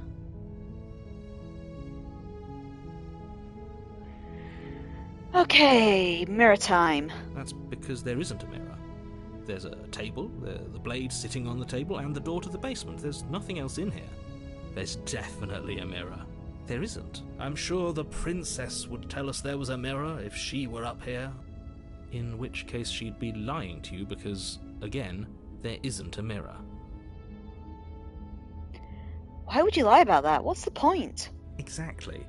Why would I lie about something so meaningless? What good would a mirror even do? That you waste time preening yourself instead of doing what needs to be done? I approach the mirror. You walk up to the wall next to the basement door. It's a wall. There isn't much to see here. This really isn't funny. I wipe the mirror clean. You reach forward and rub your hand against the cabin wall. I hope you know how ridiculous you look right now. But it was there a second ago, and now it's gone. Pity. We could have a feather out of place, and now we'll never know.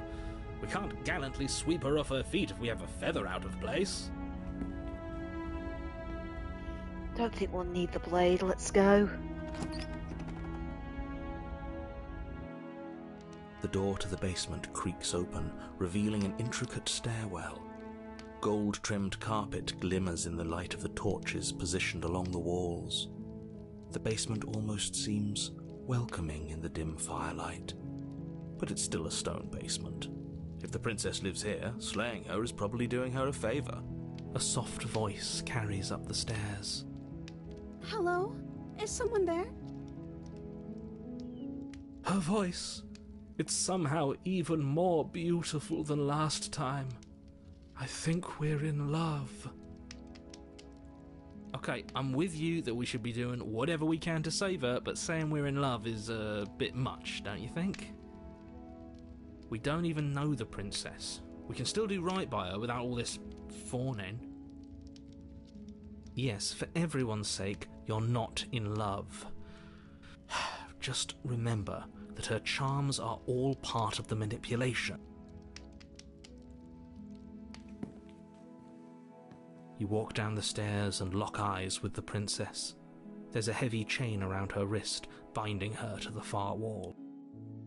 My love, we're here to rescue you from your unjust and foul imprisonment. You know she can't hear you, right? She may not be able to hear my words, but surely she can hear my spirit. Oh, your spirit's plenty loud, all right. It's you, my dashing hero. I was so worried you wouldn't come back. Did you hear that? She said we're dashing. And she called us a hero. Flattery really goes a long way with the two of you, doesn't it? Waiting for you to come back? You've been here before, haven't you? That's right, villain, and you killed us. Well, she killed us. Only because he made us try and kill her. It was self-defense. Our beloved's hands remain unstained by cruelty. And you've died before. So an entire world has been damned to oblivion. I'd really hoped I'd be the first, but what's done is done. What matters is you have a chance to do it right this time.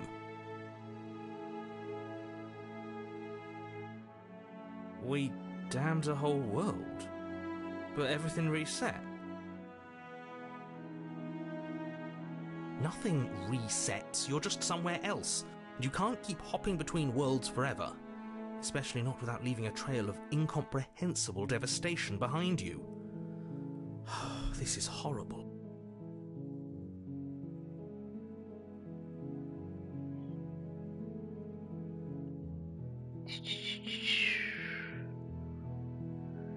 Okay, let's look at my options.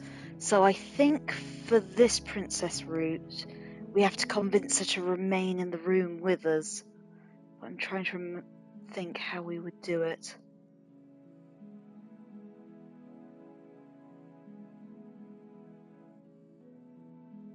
I'm sorry about what happened last time.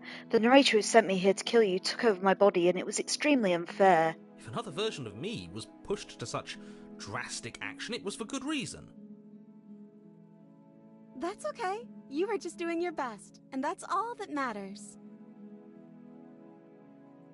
She took that in stride, to a surprising extent. An almost unsettling extent, actually.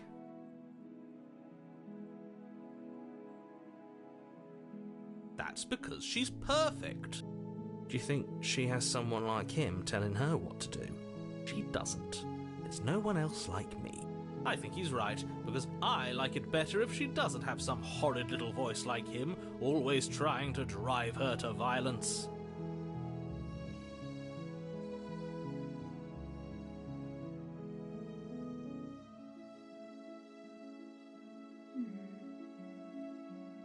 Let's just skip straight to the rescue. Rescue her? What are you talking about? Did you forget that she's a world-ending monstrosity? And even if you wanted to unleash her onto the world, despite the complete moral disaster that would be, you'd have to get her out of those chains. Good luck with that. Don't you see how dainty her hands are? We'll be able to slip her out with ease. No, she's a prisoner here. You can't just slip her hand through the chains. If her hand could just slip out of the chains, why hasn't she done it already? Because we've yet to present her with her freedom. I'm not sure I follow. Would you rather believe me, a passionate heart guided by love and my own good nature? Or would you rather believe the devil on your shoulder who tells you what you can and cannot do? I think I'd rather believe in facts. Ah, so you're one of those empiricists. One of us has to be. Then let me show you a brand new truth. Narrator, we courageously step forward and free our beloved from her bindings. No, I can't let you do that. If you take another step towards the princess, I'll... You'll what? Take over our body and force us to try and kill her? I would if you had a weapon. Not on my watch, villain. My passions contain titanic depths, and if you try anything that might harm our dearest, I will end our life without a second thought. You wouldn't. I would. I'd listen to him if I were you. He has a lot of strong feelings, and doesn't the world end if we don't stop her? You approach the princess and gingerly slide her hand from her bindings.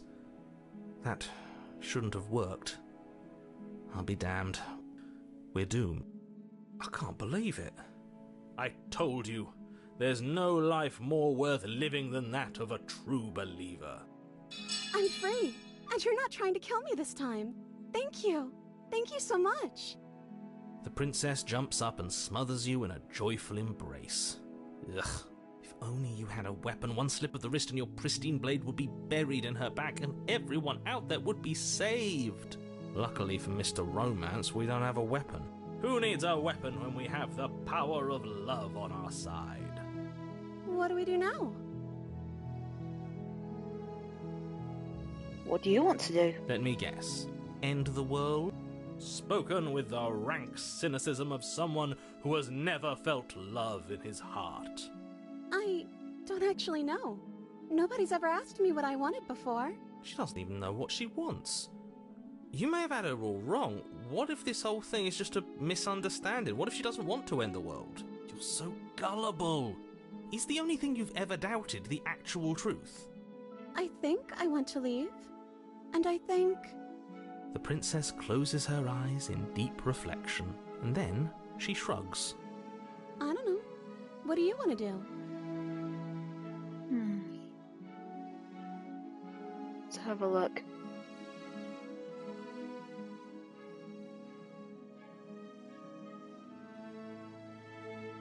I want you to tell me what you want. I just want to make you happy. Oh no, she's deconstructing. That's not right. She can't. It makes sense to me. That's all I want for her, so of course she'd want the same for us. Let's have a look.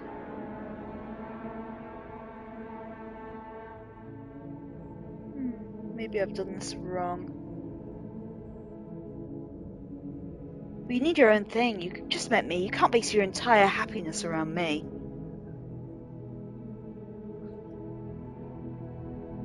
Okay, if that's what makes you happy. Oh, fuck. What's It's working. How do I do this?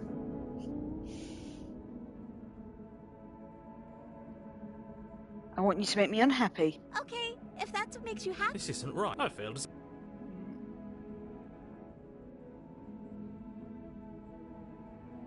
Alright, maybe this is the one. Here we are. Okay, clearly something is happening here, and I'm very scared. What if we just don't do anything? What if we just stay here, nobody gets hurt, and we figure out a way to be happy together? Oh, is that really what you want? If you think that would make you happy, then... Her eyes dart uncomfortably to the corners of the room. I guess we could do that. Well, at least she's normal again. Normal again?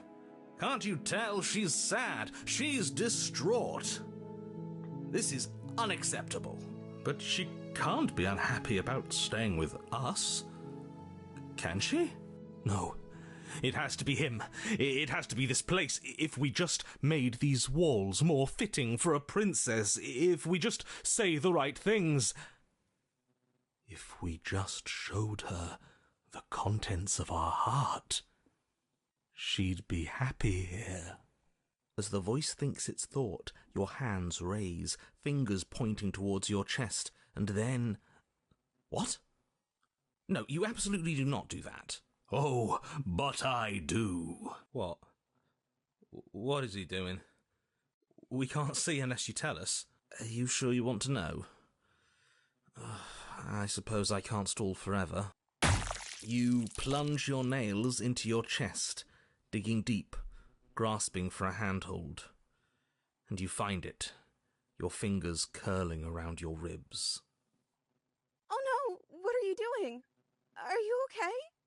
You can't do that and be okay. Time out. He should not be allowed to do that. He's not the decider. And yet, it's done, isn't it? It will be soon. You yank violently, your bones cracking with wet pops as you pull yourself apart inch by painful inch. Your exposed heart, framed by jagged ribs, thumps rhythmically in your raw, bloodied chest. The loosened, threads of your body unfurling to cover the surface of the room. Don't mind my sacrifice. It's a fair price to pay to give her everything she doesn't know she wants. Well, Smithson just hit a new level. Oh, I see. You're trying to tell me something. It's beautiful. The princess, mesmerized, reaches towards your beating heart, and then everything goes dark and we die? Yes. Epilogue. Happily ever after. You're on a path in the woods. Mate, we're clearly already in the cabin. Excuse me? You're clearly... Oh. Huh. So you are. How do you know about the cabin? I didn't get to the cabin part of my opening monologue yet. We've been here before. Well, not here, but I'm sure you know what I'm talking about. You knew about the loop-in last time. Not that he was eager to divulge that. And right on cue, here's the new guy. Welcome! Can't say I'm happy to be here. Okay, yes, I get it. You've been here before. That's terrible. You know that, right? Because the only reason you would have been here before is if you failed in whatever world you'd come from. Meaning you doomed an entire other reality. But I'm sure since you're so well-travelled, you know that, yes? We know that you keep telling us that, but we've never seen a world end. As far as I'm concerned, that whole conversation is just noise. And I'm stuck on a better question. Where's the other one? The other one? Yeah, a certain lovesick fool has been suspiciously quiet. One might even say, absent. Oh, you're right. It's a little quiet here, isn't it? Maybe that's one of the rules. Maybe only one bonus voice is allowed to be here at a time. Bonus voice? I'm just as important as you are.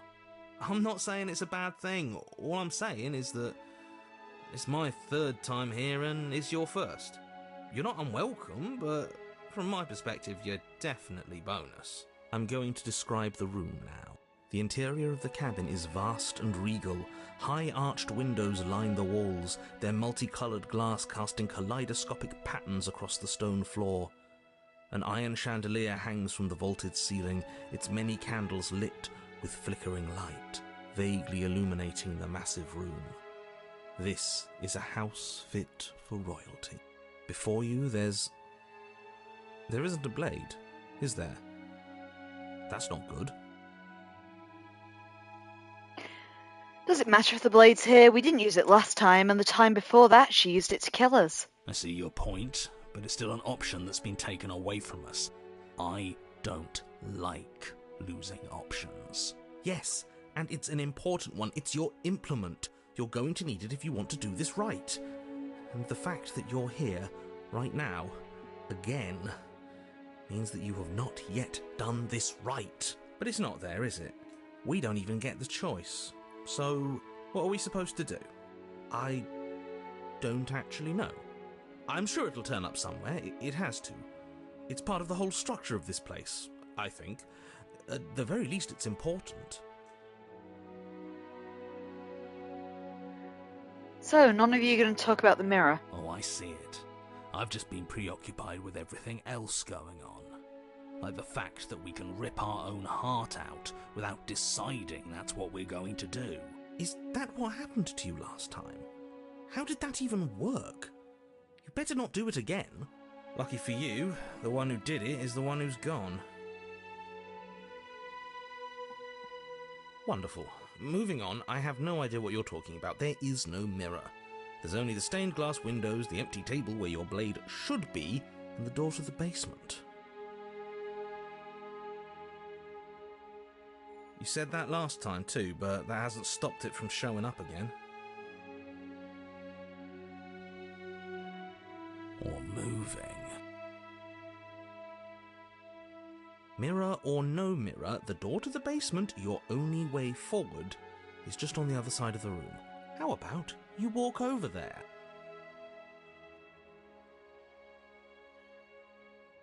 I approach the mirror. You cross the room, stopping just in front of the door to the basement.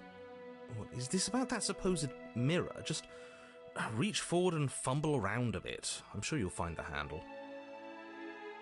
Well, shall we have a look at ourselves? Maybe it won't go away this time. I reach forward. You reach forward, your hand instinctively wrapping around the handle. Figures.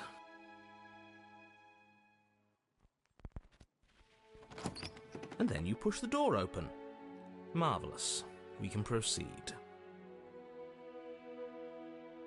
It would seem that the stairs to the basement don't lead to a basement at all. Rather, they go up. They're draped in fine carpet too, one that feels pleasantly soft against your feet. If the princess lives here, slaying her would probably...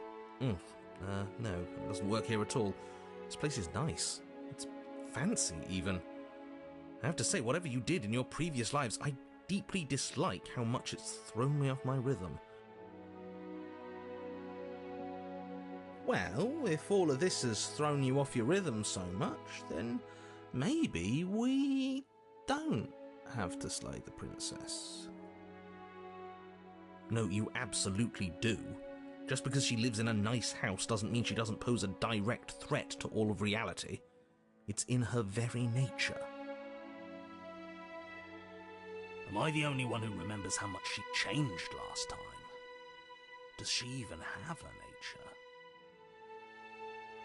That is precisely why she poses a threat. I don't know, she got weird for a second, yeah, but she didn't change that. We have to move on. This is a wildly dangerous line of reasoning. No, you can't just say that and not... Her voice, gentle and warm, with an undercurrent of fatigue, rolls down the stairs. You're home. Dinner's ready. As much as I desperately want to know what happened last time, we are not going to examine it. The more we think, the worse this gets. Why are you so on edge? This is much nicer than what we're used to. I'd like to have dinner. Dinner sounds nice. That is the problem. This isn't supposed to be nice, and she's supposed to be a prisoner. I need to stop talking. I need to stop talking. Just go upstairs, okay? And don't eat the food. I proceed up the stairs. This hall, like the one below, is grand and beautiful. Torches bathe the room in warm, comforting light, just enough to illuminate the tapestries along every wall, woven with scenes of chivalry and courtship and romance. The many cloth eyes are fixed on each other, gazes averted from the long table in the centre of the room, the princess seated at its far end. Your pristine blade glints in the weak torchlight, hanging from a golden chain around the princess's neck. So that's where it is! And the tip is already pointed right at her heart. Okay, everything is falling back into place. All you have to do is cross the room, push down a little, and the entire world is saved. That's easy. Isn't that suspiciously easy? There has to be a twist. There has to be something waiting for us. You saw what happened to her last time. She's not what she seems. You're here. Now we can start being happy together. Why don't you sit down? Wouldn't that be nice? As the words leave her mouth, the torches flare and a chair swings in from behind, knocking your legs out from under you. You're forcibly seated at the head of the table. Isn't that better? It is better, right? What is this place? It's our happy ending, just like you asked for. It's everything we're supposed to have ever wanted. What are we supposed to do now? Oh, right, dinner. I totally forgotten about it. The flames burn bright and a shadow dives across the table. In its wake, it leaves a feast. Go ahead and dig in. I'm sure you're hungry.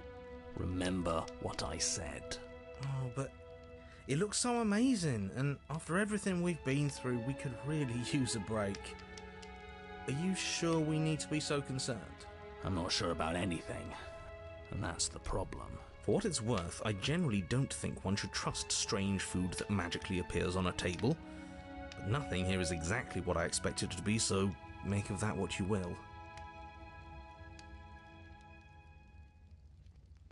Okay, guys, I'll let you pick this one because I honestly don't know.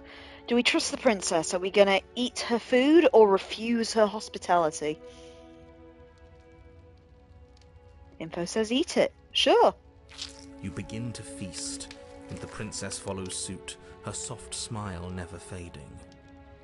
The food is more exquisite than you ever could have imagined. You sample countless otherworldly dishes, sauces and bread and hearty stews whose tastes dance across your tongue. You tear at hunks of meat practically melting from the bone, juicy and tender and bursting with flavors you could scarcely begin to describe. Your cup fills itself again and again with a flowery nectar so sweet it tastes like glimmering jewels. This really is perfect, isn't it? It is the best meal you've ever had. But then it's over, and you're just as hungry as when you began. Wasn't that perfect? We should do it again. The shadow washes across the table, clearing and replating. The feast is once again laid before you. The food is good. Again, you tear into golden crispy flesh, dab at the slurry of aromatic sauces on your plate with thick-crusted bread, sip your goblet of sparkling gems. But you've done this already. And then it's over, and you're just as hungry as when you began. You're still hungry too, right? I know this wasn't as good as it was last time, but we just have to do it again. That's all. It'll be perfect if we just do it again. So the shadow sweeps over the table, clearing the old and laying out the new. And so you do it again. The meat is fine, the bread is fine. You sample the side dishes and they're fine too. You finish your goblet, the liquid within no longer glimmering on your palate, instead leaving your mouth coated in a tacky film. You put it down and it fills again. You do not drink more. So we had a mediocre meal. It's not a big deal. That's the trap. It wasn't mediocre at first. It's trending down. We're just getting a little sick of it. So what? We just have to try something new. I'm sure we won't be stuck eating the same meal forever. Regardless of quality, it's over again, and you're just as hungry as when you began. Again. No, something was wrong that time. But maybe I was just tasting it wrong. It looks just as good as it did the first time. It shouldn't taste like this. Again, the shadow replaces your feast. And again you eat. The meat is greasy. The bread is tough, its crust hurting your jaw as you chew. The grey vegetables are barely worth the effort of picking through. You don't even touch the goblet, its sickly sweet aroma utterly unappealing. I'm so tired of eating. At least you still have the memory of how good it was the first time. I'm so tired of this. As the words leave her mouth, one of the torches on the wall sputters and then goes out entirely. What just happened? Did I do something wrong? A light went out. Maybe a coincidence, but... As if in response to the dousing of their brother, the other 3 torches blaze brighter, their flames licking at the walls. Their shadows deepen, dancing angrily across the stone.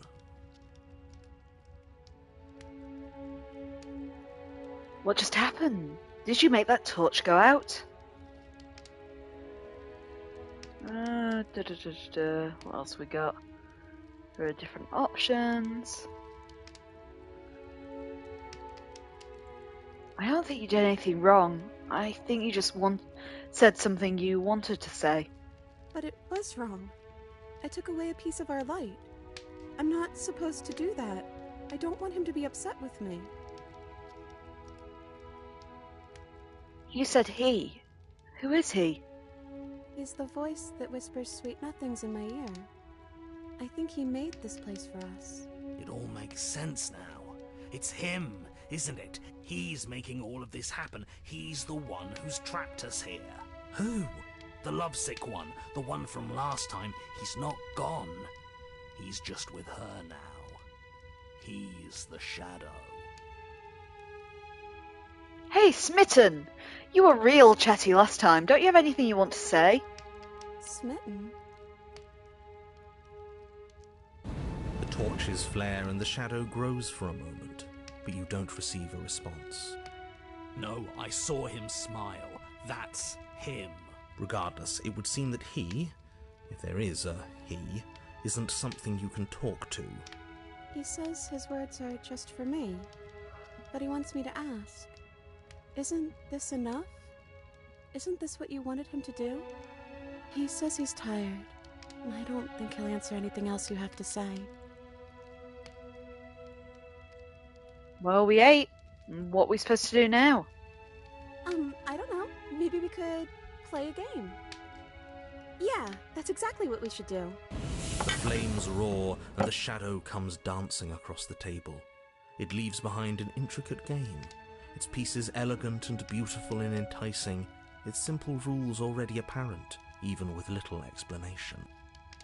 We can probably work together to figure this out as we go. That's yet another waste of time. Why all the distractions? What are we being distracted from? That's the real game. And I feel like I'm 2 steps behind. You're overthinking it, mate. I feel like this is just something to do. We might as well try to have some fun. You and the princess do indeed figure it out as you go. And what a game it is. The tension between turns, the triumphant highs of moves well placed, and the tragic lows of miscalculations and careless plays. The warmth of trust and the cool texture of deception. And then, the climax, as she places her final piece. Oh, I think we got the rules wrong. And so you start over. Time passes. You play the game. You win. Hey! Will you look at that? Oh, you won. I guess we can play again. Time passes. You play the game. She wins. Oh, I won. I guess we can play again. There is a long pause, and the board does not reset. This isn't fun anymore, is it? It's never going to stay fun. You don't need me to tell you that it isn't. The princess visibly panics as another torch sputters. Wait. Maybe this is just too easy. Maybe if we added more rules and pieces, it would be fun again. Yeah. The game's just a little simple. We can make it fun again. The shadow descends on the board once again. More pieces are added, their shapes more intricate, their purposes less immediately clear, and the two of you set about discovering the complexities of the game anew. And so you do. And it is fun again. In fact, it's almost as fun as the first time you played, and the sputtering torch roars back to life. But then you get used to the additions, and the feeling starts to fade. A creeping numbness settling in over the board. More pieces are added. The feelings flare. The feelings fade. The princess suggests new rules. A glimmer of what could have been excitement flits through your mind, quickly vanishing as the game progresses. Your pieces advance in an ever-increasing slog to their destination. Winning and losing become nothing but ends, and even the end becomes nothing as you roll over into a new game, the board resetting as many times as you can finish, till finally... I'm out of ideas. I'm actually out of ideas this time. I don't think I can play anymore. As the words leave the princess's mouth, another torch goes out. Again, the remaining flames burn brighter, and the shadow dances faster. I'm happy, I promise. We're both so happy here. You don't have to be upset. This is... awful. I think we all know that we're not happy. We just have to admit it to ourselves.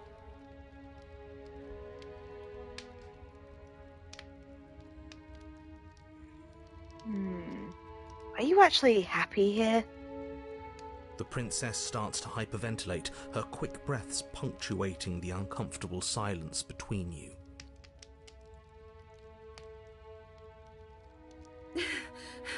Yes! Why wouldn't I be? Let's not talk about it.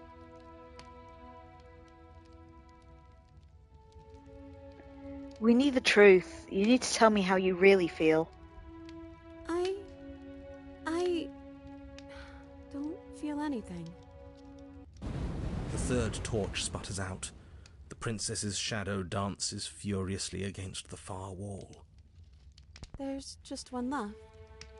What's going to happen when it goes out?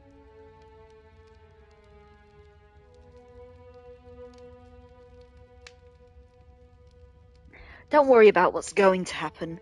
If you could do anything in the world, what would it be? What would you choose? I think I'd like to dance under the stars. That sounds lovely. But there aren't any stars here. I'd have to leave. As she says that, the shadow rushes forward and tightens its grip on her wrists. I'm not happy here. I don't think I ever was. The princess sobs, burying her face in her hands as the final torch blows out.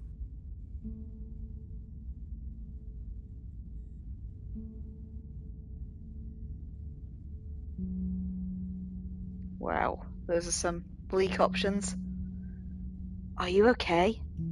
She raises her head, mascara trailing down her cheeks. No, it feels like an important part of me is gone. But I'm still here. I don't know what to do with that. I don't know how I'm supposed to pick up the pieces. The princess's eyes dart to the floor. Well, we can't sit here forever. That part of us is over. The princess pushes herself from her chair, and you instinctively do the same, waiting by the top of the stairs as she quietly crosses the room. Do you still care about me? Of course I do. I don't think I'll ever stop. Oh, I wasn't expecting you to say that. I still care about you, too, so maybe this wasn't all bad. But I don't think this place is for us anymore. I think we need to go. I offer her my hand. As the princess steps towards the stairs, you offer her your hand. The corners of her mouth curl into a demure smile, and she gently takes your hand in hers. She's cold, and a little clammy, but her skin against yours is the most real thing you have ever felt. You're offering surprisingly little resistance. If we leave the cabin, doesn't that end the world? It does if he's telling the truth. Yes, well, I've seen my fairy tale ending, and I think there might be worse things than the end of the world. It really was just all meaningless blather then, wasn't it? Think what you will. I'm done fighting. You and the princess don't exchange words as you descend the stairs to the cabin's entrance. And then the two of you step out into the world. I think this is the end of me, even if it's not the end of you. I hope this was worth it. Genuinely, I do. He's really gone, isn't he? Yeah. There's an itching in the back of my head that feels like it's finally been scratched. No more shadowy figures yanking at our strings. No more strings.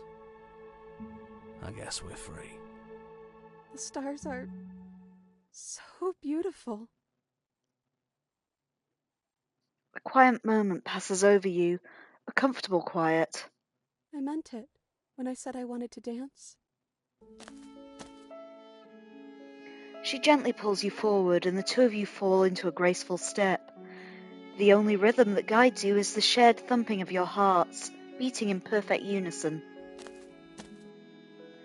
Her face, worn and tired, brightens the faster you move, a soft, sad smile widening and widening until it reflects only the genuine affection. You send her out in a wide spin, and your arms stretch to their limits, only the tenuous grasp of your hands in hers holding you together. You share a gaze that feels like it lasts forever. Thank you for taking me here. This is nice, even if it's a little cold outside.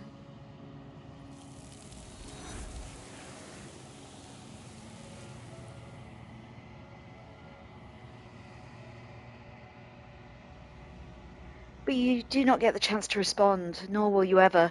It's time to leave. Memory returns. She's gone. Where did she go? Should we try and find her? And is that a mirror? Why is it here? Why now? It's going to be okay, just trust me. We've been here before and you always get scared. But it feels so bad. Like looking into it right now is going to be the end of everything. You're right. Part of me wants the truth, but something stronger is holding me back. Fear. I'll see you on the other side. It's going to be okay. Okay. If you say so. We'll trust you. Feels too good to be true. I approach the mirror. You approach the mirror and gaze into your reflection.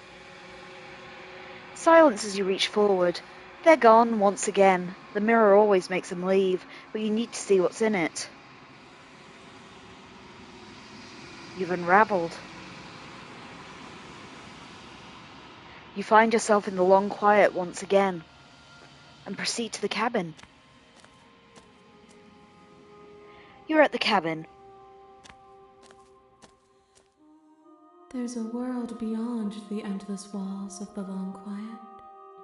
I am curious to see what it means for us to know it. Do you think there are people out there? It doesn't matter if there are. People are too small for us. You and I are the only things that interest me. Do you think anything is real out there? Do you think that we're real? We are real. Nothing is an idea that dwells in the absence of something. But nothing. Do you have any thoughts on this vessel? This one is a songbird in a cage of gilded shadows. She will make for an honest heart. Do not mourn her. She has finally learned to sing for herself.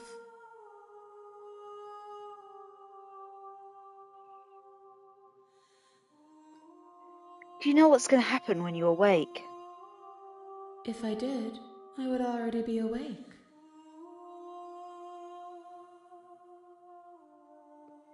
When you send me back, I'm not alone.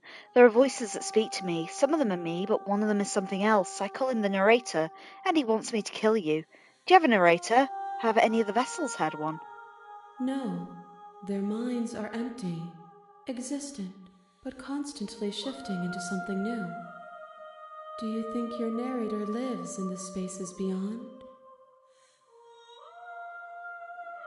He does. I don't know why, but I know this for a fact. I am on the cusp of my awakening. Perhaps you are on the cusp of yours.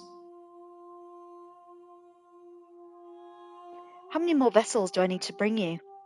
1. Whatever you bring me next will be enough, and then gravity will pull the others back to me. I will be singular, a final multitude.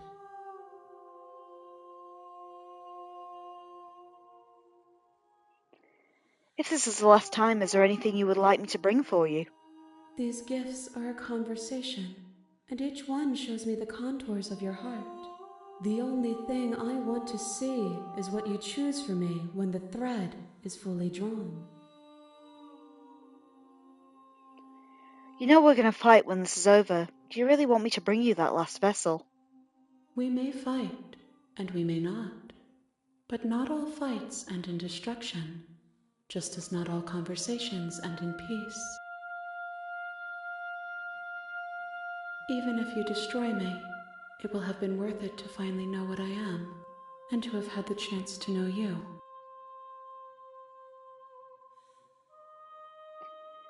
If this is the last stage before your completion, then I'm not going back. I'm just going to stay here. You've already tried waiting, but I understand if you need more time. I'll wait with you. There's no waiting forever. I'm ready to go back. The next time I see you, each of us will finally know what we are.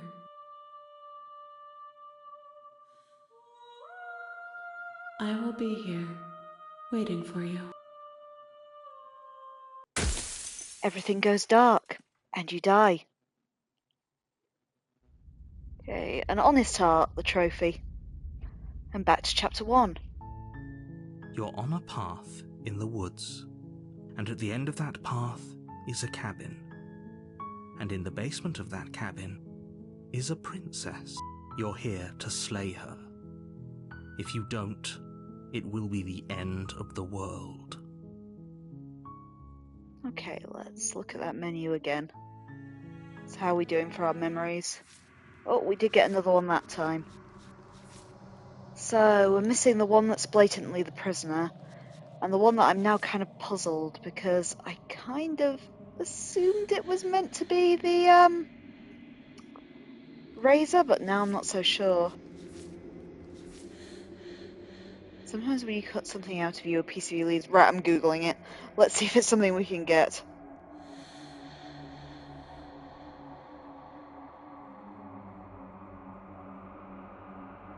Slay the princess. Which vessel am I missing? Right, what are you?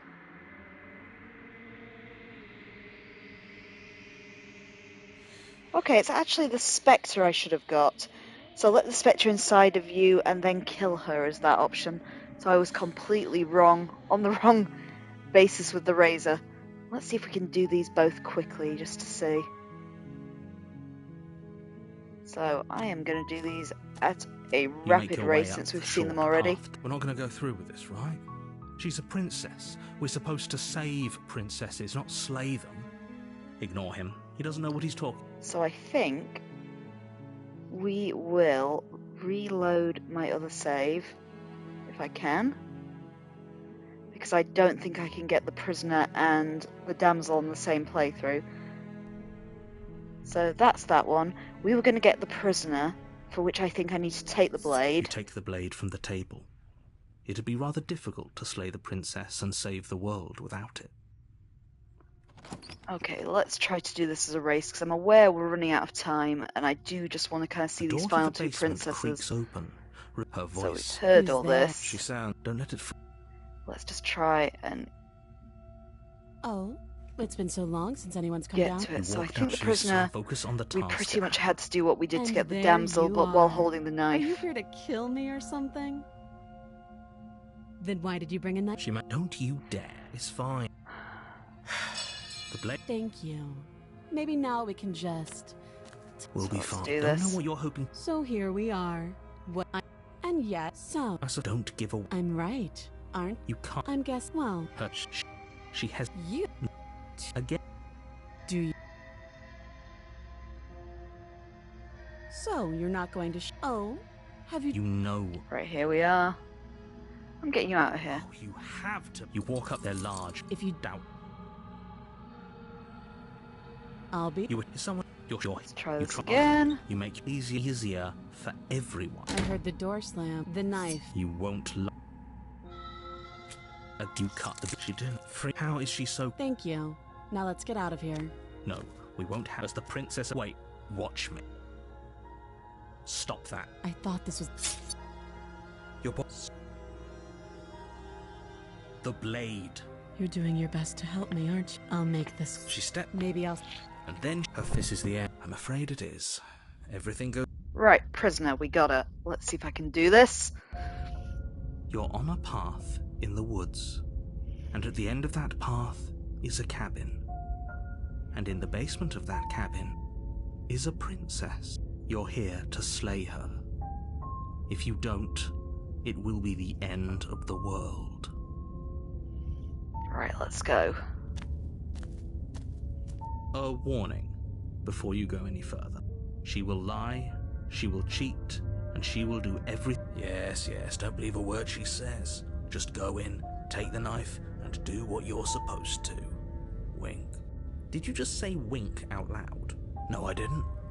Wink. Just ignore this clown and focus on the princess.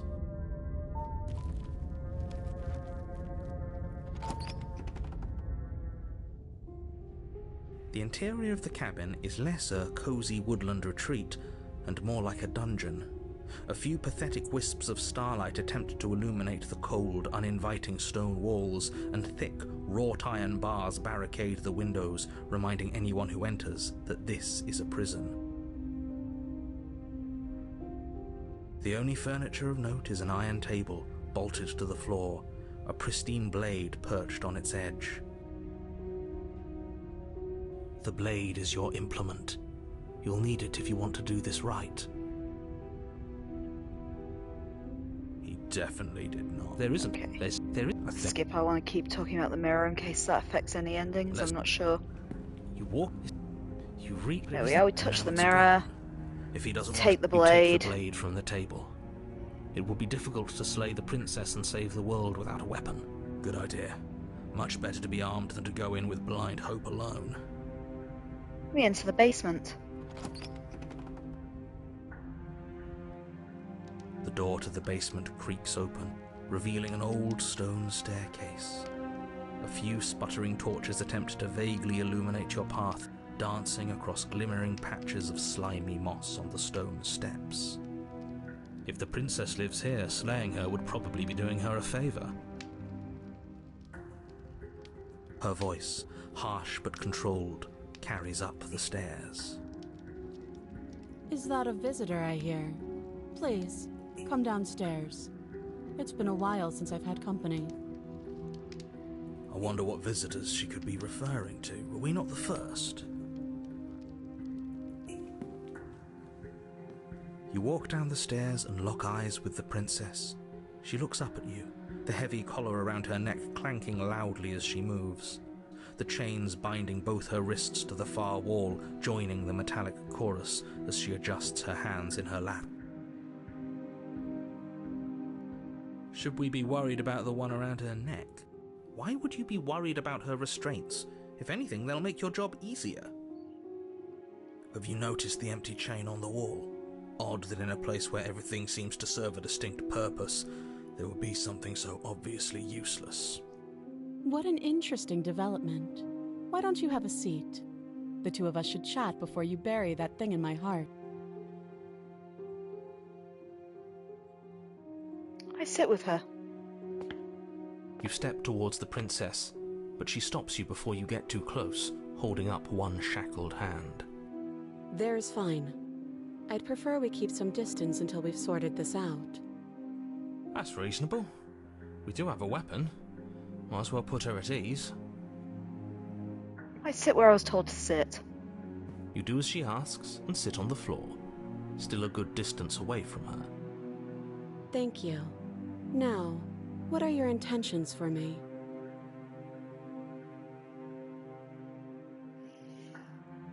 What we got? My intentions? What do you mean? Yes, your intentions. You have a knife. What are you going to do with it? Why are you here?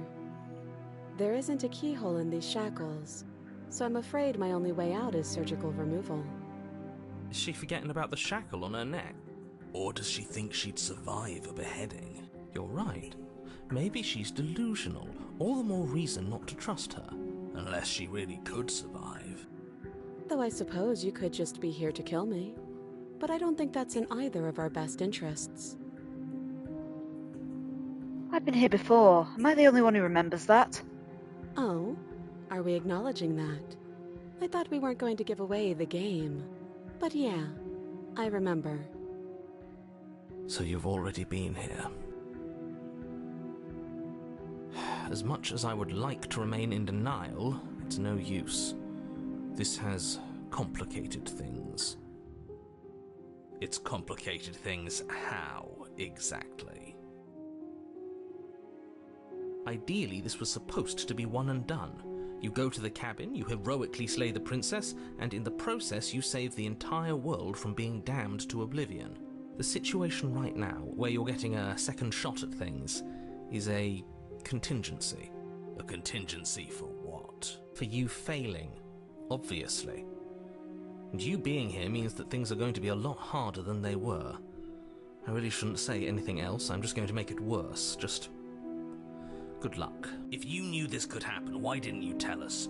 All of this is incredibly valuable information. It would have changed our actions considerably. I needed you to be in the dark for as long as I could keep you there. It's important. Necessary, even.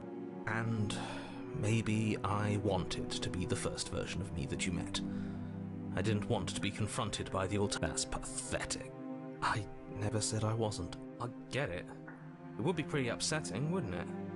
To know that you might not be the first version of yourself. At least we can remember what happened before.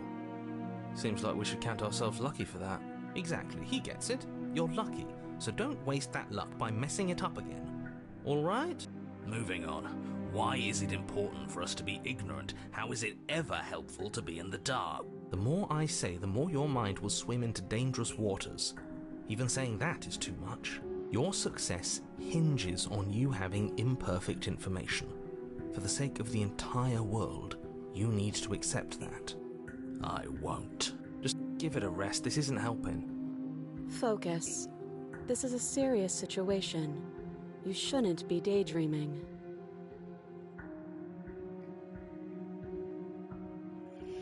Okay. I think we listened to a lot of these the first time, actually, so let's go with, what would you have me do? Let me borrow that knife. Don't worry, you'll get it back. That's ominous. But she seems confident. Whatever it is she has planned, I think she knows what she's doing. Oh please, she's just putting on an act to disarm you. That much should be obvious. In case you need to hear a voice of reason, it would obviously be unwise to give away your only weapon. Though if she isn't bluffing, whatever she has planned might be for her benefit alone. There's no guarantee that what's good for her is good for us. So, what should we do? I don't know. I'm just spelling out our options, listing the pros and cons. Then let me help you. I'll start with the cons. If you're handing her your weapon, the cons are that she might use it to escape and end the entire world. And she might use it to kill you. That doesn't sound great. What about the pros? There are none. The pros are that we can't trust him, possibly even more than we can't trust her. Whatever she has planned could do something to mess with what he has planned. Or maybe they're both screwing us over in their own ways.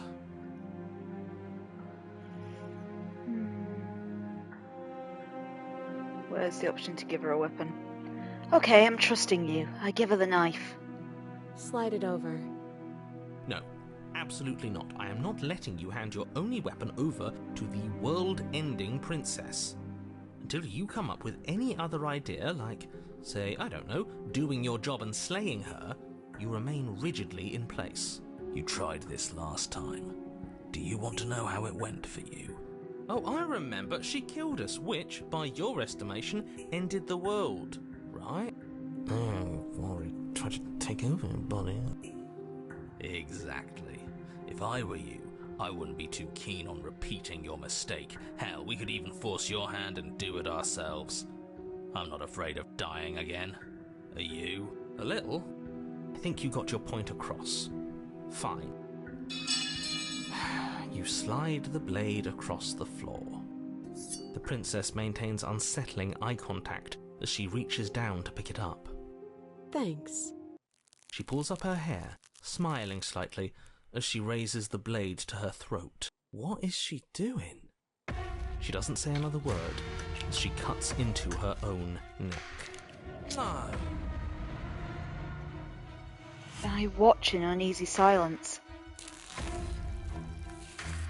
Her eyes stare forward, unblinking, as she saws through skin, veins, cartilage.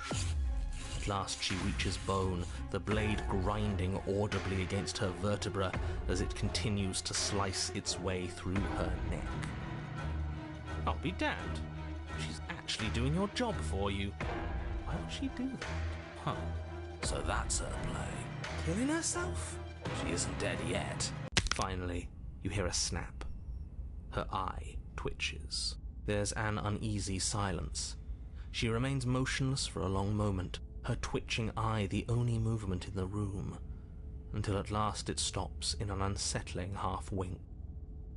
Her head twists slowly to the side, flopping to her shoulder, and her neck opens. The remaining tissue is not enough to hold the weight of her severed head. It stretches and tears until finally it falls to the floor, completely free. It bounces a few times before rolling to a stop at your feet. Oh no, oh no, oh no, what did we do? Can we put it back? Please tell me we can put it back. The princess's eyes stare up at you. Dead. Congratulations! You saved the world. Huh. So I guess that's it. What a way to go. But she is gone, isn't she? I hate this. Can we just get out of here now, please? Of course, the princess is slain and the world is saved. Whenever you're ready, you can proceed to your reward. Now hold on, she's dead. So what's the rush? What's your angle? I don't have an angle. I'm just looking forward to putting all this behind us. I'm sure you can understand that. Look, I'm just not ready to put my guard down. It's best to keep sharp. She wouldn't have done all that without some kind of a reason. She's left us with this dangling thread, and I need to know why. You're just wasting your energy. The danger has passed, and now we can all relax and enjoy your reward. I leave the basement to claim my reward. Fine, but if we're leaving, then we're taking the blade. I feel exposed without it. With your work done, you remove the blade from the princess's corpse and make your way back upstairs, closing the door to the basement behind you. You can think of it as sealing yourself off from an unpleasant chapter of your life. It's all uphill from here. The windows. Do you see that? We used to be able to see the outside world from up here, but now it's just empty. The door. Check the door. I open the door to accept my reward. You open the cabin door, ready to return to a world saved from certain doom. Only a world saved from certain doom isn't what you find. Instead, what you find is nothing at all. Where a lush forest stood mere minutes ago, the only thing in front of you now is the vast emptiness of some place far away. You don't have to act surprised. We could see this vast emptiness through the windows. But if everything's gone, does that mean we're not gonna get our reward? This is your reward. An eternity of bliss, if you'll have it. And I suggest that you have it. Okay. This is what's best for everyone. Trust me. Like hell it is. I was kind of hoping we get a better ending for saving the world. This isn't an ending. In fact, now that the princess has been slain, endings are a thing of the past. No, this is the beginning of eternity. Your reward, like I just told you. Time passes. You can't be sure if it's days, or months, or years, or even decades. It's all a wonderful, boring blur. You've never been happier. Decades? No, it can't be decades. We can't go along with this. We can't let him win.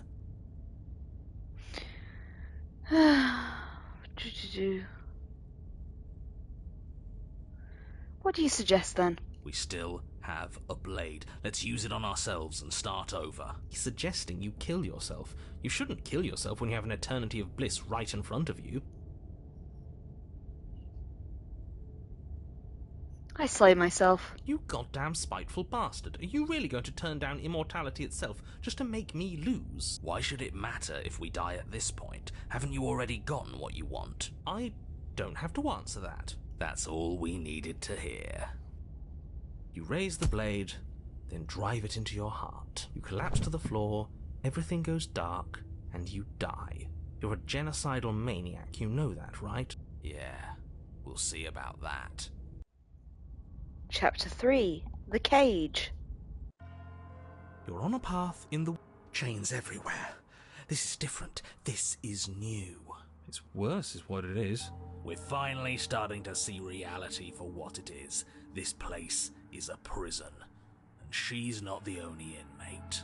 You're acting like reality is this static thing. But this world is constantly changing around us. How can you be so sure that you aren't breathing the prison into existence?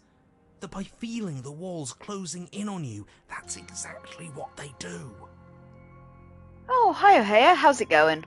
What a crock of pretentious bullshit. Reality is as solid as the ground beneath our feet. And if we just examine it, if we apply enough scientific rigor, if we think hard enough, we'll find a way out of here for good. Don't you see? We're already making progress. And what if looking at it is enough to make it change? Where does that leave us? It leaves you exactly where you are right now, and presumably exactly where you've been before. I'll spare you my full introduction, since you've clearly already heard it at least once, but I would like to remind you that the people in my world are living, breathing, suffering entities, and not pawns for you to sacrifice in pursuit of some vague truth.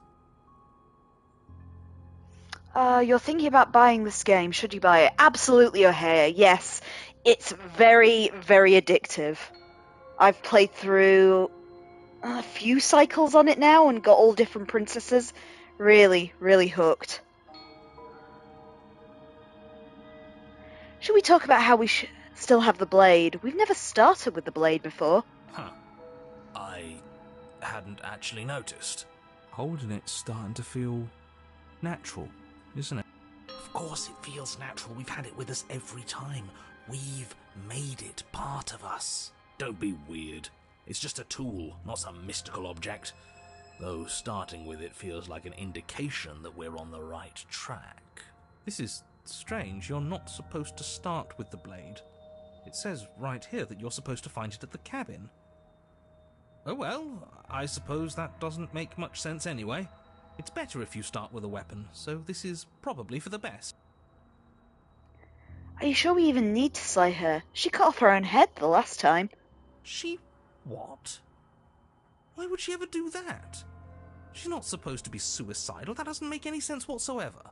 More importantly, if she did cut her own head off, why are you here? You shouldn't have died. You should be enjoying your reward. We killed ourselves, obviously.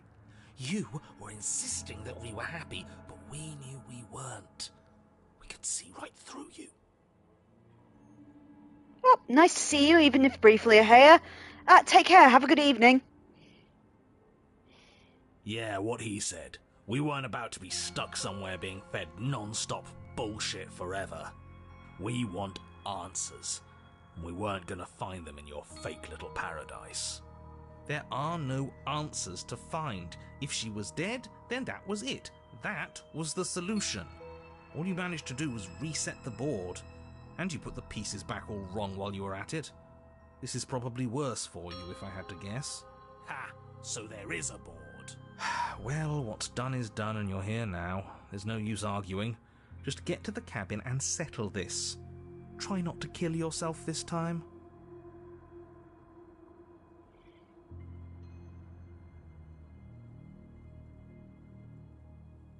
I'm not taking the blade again. I tossed my weapon into the woods. Are you serious?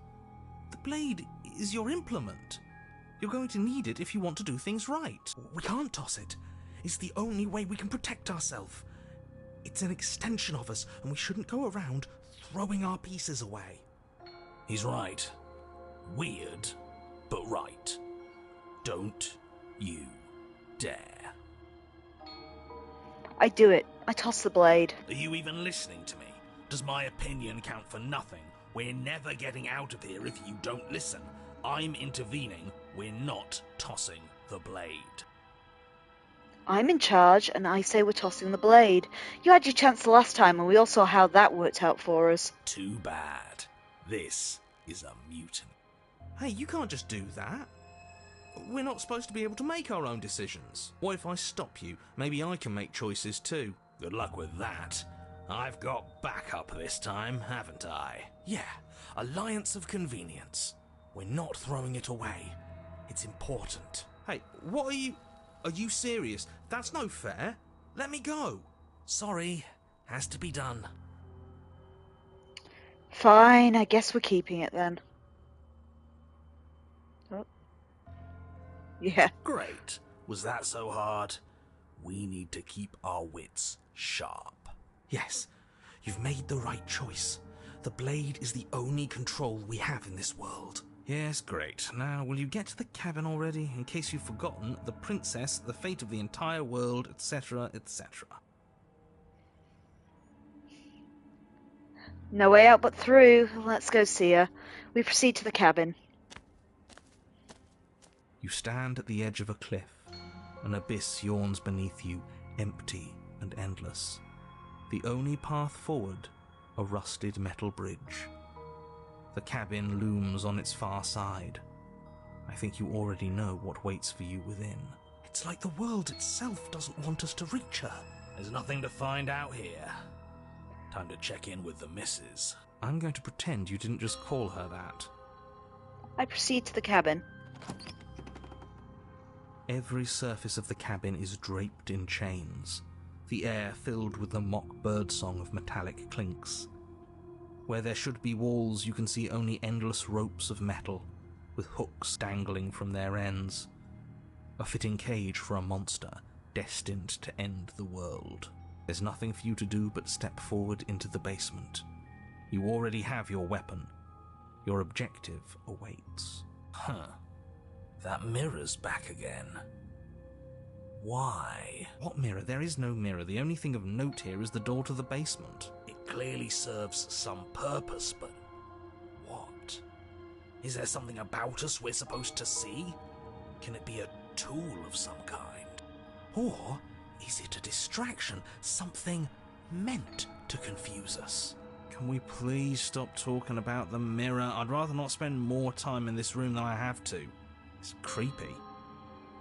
I approach the mirror. You step out onto the floor. Or what should have been a floor. Should have been? Yes, unfortunately. You realise too late that there is no floor beneath the metal.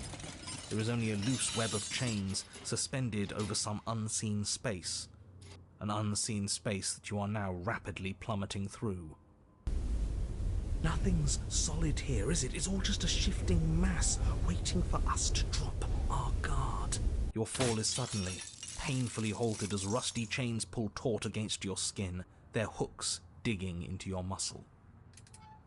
You find yourself suspended in what appears to be a vast, dark space. The glinting of yet more chains merely hinting at its full dimensions. You dangle a few feet off the bare concrete floor. If the princess lives here, Slaying her would probably be doing her a favor.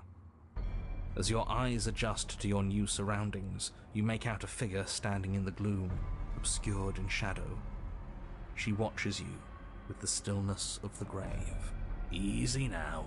We don't know what sort of situation we're dealing with. We should let her make the first move. Let observation give us an advantage. Hello? But you are met with only silence, save for the creaks and groans of metal as it sways in the stale air around you. The hooks slowly shift in your skin, the pain coming in waves as you continue to dangle helplessly. What if the chains don't have to be real? What if they aren't real? They feel plenty real to me. Yeah, it would be nice if we could just tell ourselves the chains aren't lodged in all our joints and they'd magically go away, but I'm afraid that's wishful thinking. Well, maybe wishful thinking is what we need. Maybe they're real, but maybe we can cut through them. It's worth a try.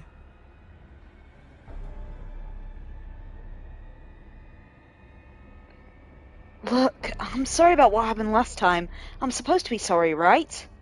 The princess takes a slow step forward. As she does so, the heavy chains shift, tightening and tearing at your flesh, your joints screaming in agony as the rusted hooks dig deeper. Stars dance in your eyes as the chain wrapped around your neck threatens to choke you. As your vision comes back into focus, your eyes fall on the body of the princess, finally emerged from the shadows. The body of the princess is a weird way to describe a person. It's only accurate. The form in front of you is a body, draped in raiments of chains, her head dragging along behind her in an iron cage. The head stares up at you but says nothing, and the chains squeeze ever tighter. Oh, let me down. Killing me isn't going to fix anything. In another life, I would have said it was cute that you think I have a say here. I don't have a say. Neither do you. You, of all people, should know that. The body takes another step towards you, the chains around you tightening, the hooks boring deeper into your flesh. They constrict dangerously around your throat. You find it harder to breathe. I don't think she's happy you're here. But what do I know? I'm just a set of eyes and ears. I don't make choices. At least not any that matter. I don't want to die like this. I don't want to die like this. Somebody do something before she kills us. Please. We're stuck here. What are any of us supposed to do? Reason with her? I don't think she's acting rationally. I think she's lost it. This was all doomed from the start, wasn't it? She? Are you talking about your body as though it's a separate person? It's you. That's what I used to think. But time alone has taught me the truth. I'm not my body. I'm just the thing that watches it. There's so much pain that comes from tricking yourself into thinking you have a choice. But none of us have choices. And knowing that has made me feel so... free. Everything we witness is just another shade of the same endless cycle. I wake up in chains. The body steps forward. Your bindings tighten again. You come to me, knife in hand. The body steps forward. The pressure on your limbs is becoming unbearable. You give me your implement. The pressure is finally too much. Your fist unfolds as your joints swell with trapped blood and your pristine blade tumbles helplessly to the ground. I cut myself free. She's not insane, is she? No, she's just right. It's all been the same. The whole time, it's all been the same. We never had a say.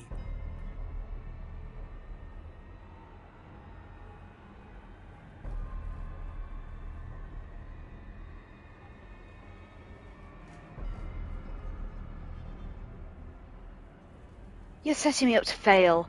I can't make real choices strung up like this, and you're refusing to make any choices at all. You're just starting to see the walls. And you don't have to struggle against something inevitable. You can give in with me. None of this is up to us. She steps forward yet again, and the chains dig into you, your nerves screaming, your heart pounding, your lungs desperate for air. I don't think we can hold on to you much longer. How many times will we have to do this? I'm tired. This is all getting so predictable, isn't it? Pop. You're falling, the world is spinning, and then you hit the ground. Your body light in a way that's sickening and wrong, and roll to a stop. The sound of rattling chains and a heavy thud as the rest of what was you falls to the ground somewhere nearby.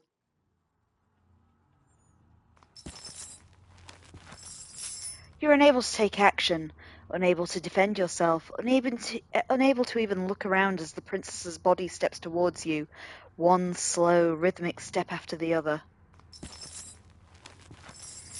It stoops down to pick you up, and then a shadow rises behind the body, blade glinting. And now, the cut. It strikes and strikes true. The body drops its cage in pain. They descend on each other in a maelstrom of chains and hooks and feathers and blood, fighting their way deeper into the shadows until all you're left to witness are the sounds of violence. See? You only ever thought you were in control. Isn't it so much nicer to let go? I didn't let go. You ripped my head off. My body ripped your body's head off. I didn't have anything to do with it. You get it. It's not like you're responsible for what your body is doing to mine now. You and I just watch, like we've been doing since the beginning. And so you and the princess watch as your bodies weave in and out of the shadows, performing their lethal dance. Look at us go. Aren't we beautiful? The movement is gorgeous, primal, uninhibited, steel crashing against steel and flesh rolling off flesh. It's all going to come to a head soon.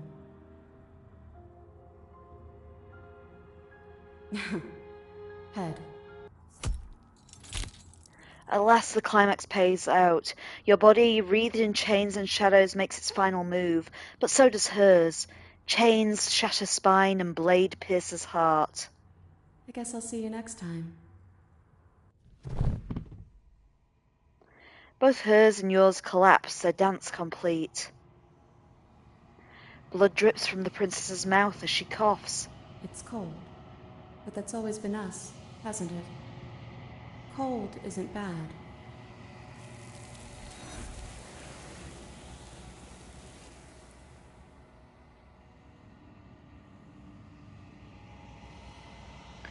You do not get the chance to respond, nor will you ever. It's time to leave. Memory returns. You approach the mirror and gaze into your reflection. You've unraveled. You find yourself in the long quiet once again. You're at the cabin. There's a world beyond the endless walls of the long quiet. I am curious to see. Okay, we listened to this before. Let's just skip through. The only one I want to hear is what her thoughts are on the vessel. This one is a body that convinced herself she was only a set of eyes. She will make for a watchful heart. Do not mourn her. She is now what she wished that she could be. It does. So let's just skip through the rest because we heard them when we did the Damsel before. These we may find even you've already. I will see what textures if you close your low. I see you have returned to me. Days mean nothing in the maw of forever. I never left your side. The next I will be here. Everything goes dark, and you die. So the trophy is an open heart or a watchful one for the cage. You're on a path in the woods, and at the end of that path is a cabin. And in the basement of that cabin... Right, let's save the game. I'm pretty sure we've only got one princess left, but unfortunately we're running out of time for tonight, so I might just have to quickly do the final princess next time we have one of these sessions before I move on to another game. So yeah, annoyingly, if we look at our chart, we're only missing what we've learnt is a variant of the Spectre and not the Razor like I thought. Kind of annoying, because if I got it right, we would have finished today. But I am kind of half-guessing these. So, next time, we will get that final princess. It probably won't take that long. And if I succeed, we'll be moving on to a new game, because we've got all the base princesses. I think it's then time to give Slay the Princess a rest. Maybe for a little while, maybe we'll come back, maybe we won't. Who can say? But the next game we are going to play in the session will be Kingdom Hearts Chain of Memories on PlayStation 4. So anyway, just to sign off, I am Kim, or Adverse Camber 42, and thanks for bearing with me today. My main stream is live Mondays. Sorry if you can hear rattling around me. The cats are just making quite a racket at the moment. But anyway, my main stream, as I was trying to say, is live Mondays and Wednesdays at 8 PM GMT and Saturdays at 5 PM GMT, where we're currently playing Black Myth Wukong on PlayStation 5.